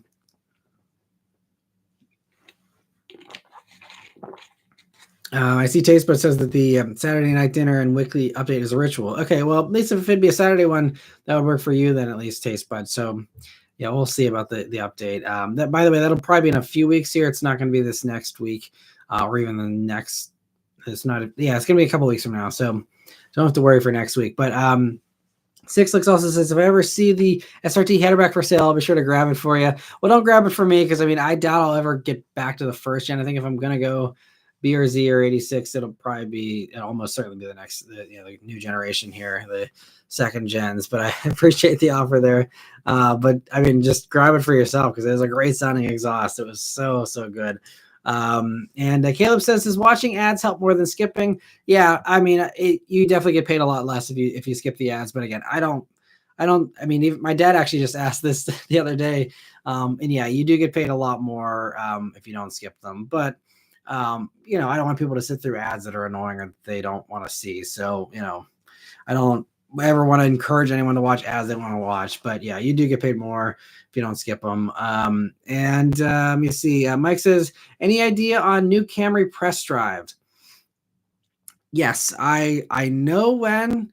I'm not sure if I'm at liberty to say, unfortunately. So I might have to just plead the fifth on that one. Try to think of what I can say that's been either said already or that wouldn't give away too much. I mean, it's not that big of a deal, but no one else has, I don't think, said when that's happening yet. So I don't want to let the cat out of the bag if there's anyone who, is trying to keep that hush hush at Toyota. But I can say it's going to be in the first half of this year. So you can extrapolate from there. Yeah, but it's not going to be too far away. So stay tuned for that here. I will have a full review on it. So I can tell you that. And yeah, it'll be interesting. I'll probably talk about this relatively soon, but there's gonna be a lot of Toyota reviews here in the not too distant future. So two's gonna really have a field day because it's gonna be like the Toyota channel on here for a little while at a certain point here this year, because there's gonna be a lot of Toyota stuff all at once, and it's gonna be a bunch of stuff I'll be covering. So stay tuned for that, but I'll be more specific soon. Apologies for having to be cagey right now. Trenton Car Guy, thank you so much for gifting 5 memberships there. Really appreciate the generosity, and happy to see everyone was able to snatch those up. I see B. Mitchell says, back in the membership saddle again. Thanks, Trenton Car Guy. Yeah, thank you for your generosity. Let me see. So Making It Happen says, I have 3,300 subs. 9% of my watchers are subs. Who knows? Man, yeah, that makes it even tougher. I think right now, it's like 28% of the people that watch my channel are subscribers. So this is why it's really tough, because you want to make stuff that your subscribers are going to watch and love.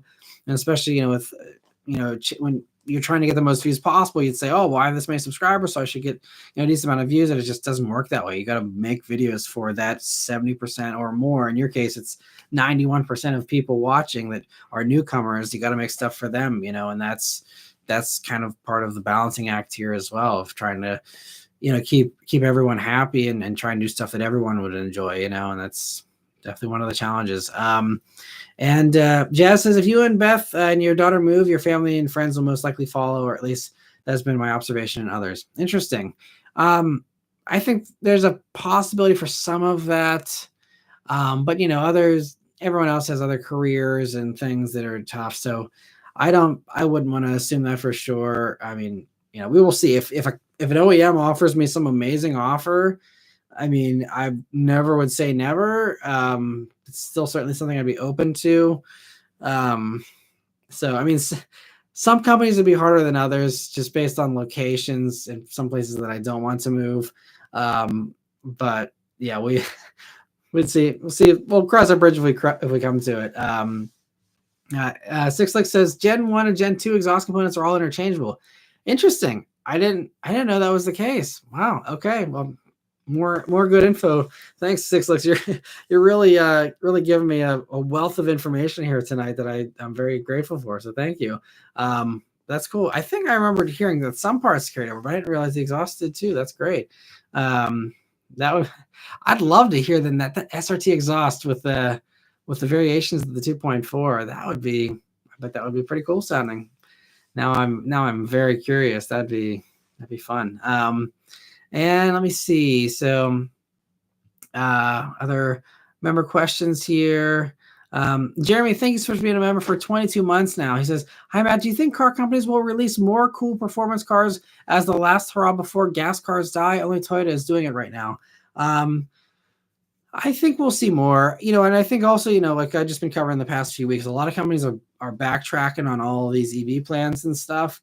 I think it's still going to happen, but I think it's going to happen a lot slower. So that buys us more time to have more fun stuff that's gas powered and, not thinking about, electrification and all that. So, and I do think there's a lot of other cool performance cars coming that are also, electric as well. Ioniq 5N is, one prime example, the Charger is another, so there's those types of things. But as far as, gas stuff, I think that there will be more, it's just, with a lot of that stuff, you're still working on a compressed time amount of time, because it's just like you don't have a lot. Even if you're going to say, oh, we're not going to do electric stuff until 2035 or something, even if companies are seeing like just this year, like, okay, like people are maybe slowing down the EV stuff, maybe the EPA is going to roll back some of this stuff and slow these things down, even then, okay, like most of these car companies, when they're planning stuff in the year 2024, they're planning for 2030 already. So it's like, everything that's coming in the next few years is already mostly locked in for the most part. And there's not a ton of flexibility there anyway, because you got to line up, the supply chains and all these things years in advance and get that stuff tooled up. And, the development stuff takes years and years, and planning phase takes a while, designing, all of these things. So it's a long lead there. And so, stuff that, they say, oh, well, there's not going to be anything, or even this is why, like, a lot of people think the car companies like plan things around presidents or something. It's like, that's not the case either. Because like this stuff, these products stretch beyond the next presidential term. They stretch beyond all this stuff. So you can't bank on what one person's going to decide. Again, also, especially because things are global and it's not just about one president or one EU or something. It's a global thing, so, there's a lot that goes into that, but I think that's, anything that you're going to see in the next few years was already going to be part of the plan anyway as a final hurrah. I just don't know how many companies are really doing that, because I think, like for Dodge, it's like the performance made them do it, is what they said whenever they came out with the Charger concept, is that's the next generation. You want a faster drag time, you got to go electric. I've been saying that for years. If you're worried about beating someone at a red light, get a Tesla Model 3 Performance and call it a day. But as far as, other stuff, I personally don't know of anything else on the horizon. There's always rumors, there's maybe going to be a new MR2. There's rumors that, there could be, other stuff, but I don't think there's anything currently. I know Miata is still going to stay around and stay as non-electrified as possible, it seems. So you can always count on the new gen Miata. It seems like Toyota's, again, obviously very committed with their stuff, so you can count on that. Subaru, maybe, who knows, if they still want to keep a BRZ going on their own, if they do decide to split off, like we've been hearing rumors about. But Mustang's still, carrying the V8 torch, and according to Ford, there's no end date for V8 in sight for them. So you can count on a Mustang with a V8 for a long time still. But aside from, as far as like new stuff that we haven't seen before or heard before, I don't think there's anything on my radar that I can think of off the top of my head. There might be some stuff that I'm forgetting, but I think everyone's just kind of still looking towards that EV future, especially for performance, where that is, for most companies going to be the next level as far as wowing people with, fast acceleration times and all kinds of cool tricks and stuff. I think that's still going to kind of be the, the way that everyone's heading, and probably not investing a ton of money in stuff, especially performance stuff, which is limited market, uphill battle, for sales and all that kind of stuff. And thanks so much again, Jeremy, for supporting for 22 months now. I really appreciate it. And Jazz says, I will watch the advertisements. It's part of supporting the station. However, saying we don't have to is something you would say. Yeah, well, I've just, because I know the ads are annoying most of the time. So I don't want to, ask that of anyone. Let me see. B. Mitchell says, Matt, if you're going to be the Toyota shill, at least get two to spell shill correctly, or no more cat litter. No more cat litter for him. Yeah. Yeah, it'd be nice to be a Toyota shill for real. make things so much easier. Mike says, I think it's insane Toyota doesn't want journalists posting even the press drives are happening. Toyota has never said anything to me. Like, don't say this typically. I mean, there's been a couple of times in the past, as far as like reveals, but for press drives, it's mostly just, I don't want to say something if they're not putting it out there, just because sometimes they haven't fully disclosed their release timelines yet, and so like if you look at what does the Toyota official page say about the 2025 Camry, it probably just says coming this year or something. So if I said, well, this is when we're driving it, then you would know, okay, well then that means it's going to be coming out around that time, or maybe a few weeks before, a few weeks after, or whatever. And like, I think that they still are keeping some of those things, just close to the chest, just because they want to, make sure that they launch things at the right time, so that you're not having people being like, oh, well, where's the new Camry? Like, it was supposed to be here, blah, blah, blah. And, because there is a delicate art to when you announce releases, because, we've seen this where, with Tesla saying, oh, this thing's coming in, super soon, and then it doesn't come forever. And even with other things where there's companies that'll, promise something, and then people get tired of waiting, and then they go off and buy something else because they're like, well, I don't know when this new thing's coming, and I'm not going to wait anymore, so I'm just going to do whatever. So there's, they kind of got to walk a tightrope sometimes as far as when they time things. And also there's sometimes where things will get delayed or pushed back, and so they don't want to, even if they tell us maybe a few months ahead of time, like, hey, here's when this thing's going to happen, sometimes things can change, and, it's not something they want to have everyone saying, oh, well, the review's happening here, so this is must be when it's actually coming. Sometimes, there's times where we do review things many months before they come. Or, like I said, with the case of the Hyundai Santa Fe, I'm reviewing that in a couple of weeks, and that's already at dealer lot, so I'm doing that late. But it's just that kind of thing. So it's not like Toyota's, got a knife to my back telling me not to say anything. It's just me trying to be delicate, because I know, the people who work behind the scenes, and these are the kinds of things that they're trying to, perfect with release schedules and stuff like that. So I don't want to, let the cat out of the bag too early. That's all. So it's just me having an overabundance of caution, not so much being obligated or anything.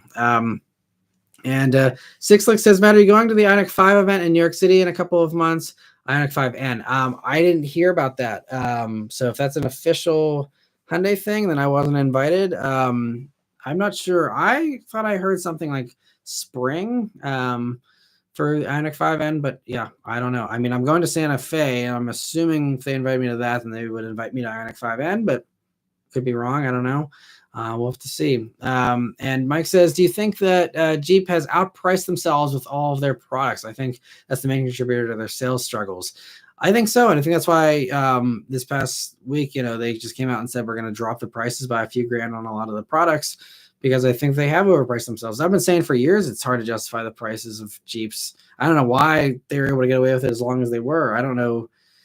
I mean, people really love their Wranglers, but paying 60 grand for a cloth 4xe, it's just like, I mean, I said that in my 4xe Wrangler review a couple of months ago. It's like, this doesn't make sense to me, but, people love Wranglers, so who am I to judge? But it's one of those things where I'm like, I think you're crazy if you're spending 60 grand for a cloth Wrangler. But, again, everyone likes something different, and so it is what it is. But, yeah, I think that all the Jeep products need a nice price cut. I'm glad to see they got one. Because you can't have Compass starting at 30 grand. That's just nuts to me, and I'm glad that's now 27 and a half. Not a wild improvement, but an improvement nonetheless. So I think that's certainly hopefully going to help them with all those cuts. And I see we are over 2 hours here, so I'm going to do a few more of the questions here, trying to catch up on all the member questions, and then I'll be signing off here. But Six Licks also says, I don't know how I'd feel if I see a Toyota motor in my Toyota. I would be very sad, although less stressed. Yeah. I mean, GR motor and GRD6, I think would be a blast. Be very different, you know, not him being a boxer, but I think GR Corolla still gets me giddy every time I think about it. So that motor and a GRD6 would just transport me to just a state of bliss that I've yet to experience, probably. Let me see. Six also says, Matt, there was a freaking 18-minute ad last week when I was listening to your review video in the car. I don't know why, but I just listened to the 18-minute ad. Was in the zone, I guess. Man, yeah, I would have skipped that one too. So I apologize. I don't know why they put an 18-minute ad. That is, I mean, I'm assuming there was a skip point like 5 seconds in, hopefully, but I don't know who runs an 18-minute ad and thinks anyone's going to sit through that. I don't have any control over what ads are, anyone who doesn't know how that all works. I have no control over what ads are shown to you or what kind of ads, like as far as whether it's a skippable and unskippable. I have control over when the ad breaks happen. And I also have control over, I can technically go in and disable certain types of ads. So like some creators who, you know, aren't really worried about the money component have disabled some stuff. Like a lot of them have disabled political ads. They've disabled, you know, gambling ads, or, you know, all these other things that they just don't want to see shown alongside their videos. But me, I'm not in a position to be turning away money right now with the you know, little amount of views the channel gets these days. So I just have everything turned on. But yeah, like if I just let anyone, you know, do the ads, and it's just going to be whatever is the top bid, you know, in the whole auction of advertisements on YouTube that happens every second of the day, and it's constantly changing. Whoever's paying the most in that second gets that spot. But I'm amazed that anyone tried an 18-minute ad from a brand standpoint. That just seems crazy. But thank you for sitting through that. But I apologize that was even a thing. That's crazy. Mike says, with the Tacoma, weren't journalists not allowed to like post a truck before their reviews, like on Instagram, etc.? There is some of that, yeah. And there's a whole thing in the journalist world about embargoes as far as automotive journalism goes, because there's the thing about, you know, embargoes is the idea of them typically, I mean, there's a few different reasons, you know, but the main one is also just to give everyone a fair shot, versus if there's no embargo, then whoever, because a lot of these, all of these press drives, there's multiple waves. So like for Santa Fe, like you could do a Monday to Wednesday wave, you could do Tuesday to Thursday, or you can do Wednesday to Friday or something. And if you don't have an embargo, those people that showed up on the third wave, they're going to be at a disadvantage because, as we all know, being the first out there is very important. And so the people that got the Monday wave are going to automatically get the advantage because they're going to turn around their video immediately, because then they'll be the first out there. And then people don't even have a fair shot. And it's just like their reviews are going to get buried unless they're an enormous channel, because they're just old news. Even if it's by a few days, it's old news. And that's really the thing with the embargo is, yes, I know it's probably annoying in your sub feeds if you're subscribed to multiple car review channels to have everyone post everything all at the same exact minute when the embargo drops. But that's just to give everyone a fair shake, to be like, hey, look, you're all posting your thing at 7 a.m. on this day or whatever, and let the chips fall where they may, you know. And there's that component as well. Also, embargoes, sometimes it is about them timing things, of being like, hey, look, these are going to be at dealers this week, so we don't want to have them come out a few weeks ahead of time and have people want to show up at the dealer and not have a car to look at. That kind of stuff as well is also part of that. So there's some of those things too, but a lot of it's just, again, giving everyone a fair shot. And this is what's kind of annoying. Some of these trips, there hasn't been an embargo, and especially puts me at a disadvantage, because I don't have an editor that can edit at light speed and can, you know, get this stuff out super fast. Or if you have, you know, reviewers that do very simple videos, you know, there's some of those types of things. And as far as like, you know, limiting on Instagram and stuff like that, some of these channels do these workarounds where they'll do basically an entire review, but then they'll be like, come back for part 2 and watch us drive it. And I don't want to have people sit through 2 separate videos just to get all the information on one car. That's horrible for search results later on too, for people searching for those videos years later. They don't want to, where am I going to find part 2? Where's, you know, they never going to make that leap to part 2. So it's a bad, in my opinion, it's a bad setup for future proofing yourself. so I just like doing a one video and that's it. And the Instagram stuff and all that is a separate thing. But even that, I know some companies have said like don't post about this on Instagram and stuff. Some of that is again because there's a global debut of a vehicle. But if we're talking about a drive program, it's also sometimes if we don't ban the Instagram stuff, then people will try and sneak stuff in on that and be like, oh well, I got a 0 to 60 timeout and I posted that news before anyone else did, or things like that. So there's just a bunch of that kind of stuff. So that's why honestly, like, it seems like most journalists are in favor of just like having everything be under embargo. Like, don't say anything. Don't even say you were there. Like, be completely silent. And then the embargo drops, and then be like, boom, here's all my stuff. And that would be the most fair way to do everything. But, every company decides to do things differently. Anyway, we're going over time here a little bit. So I'll do a couple more. Sixlick says, YouTube algorithm, bless Matt Moran. Yep, I'll take all the good luck I can get. We'll see what happens. Nathaniel says, I'll do my best to sit through the ads. Again, zero pressure. Seriously, I know everyone's got busy days and busy things. You got better things to worry about than sitting through ads. So don't do it for me. But like I said, I won't say no, but definitely not asking anyone to sit through ads, but I appreciate it, Nathaniel. Dorian says, my parents want the next car to be modern, safe, not the electronic stuff. Quiet and different. I also think they would like the Harman Kardon and the tidbits of luxury. Yeah, Harman Kardon's pretty good, and luxury is pretty nice in the Legacy. But again, I think Accord even does it better personally. Yeah, I still think Accord would be a solid choice too, Dorian. But Legacy is right up there too. There was nothing wrong with the Legacy; still be a good choice. And Cars says, Matt, thanks for 50 awesome episodes of the live stream. May your success continue and increase no matter what the future brings. Thank you. I appreciate that.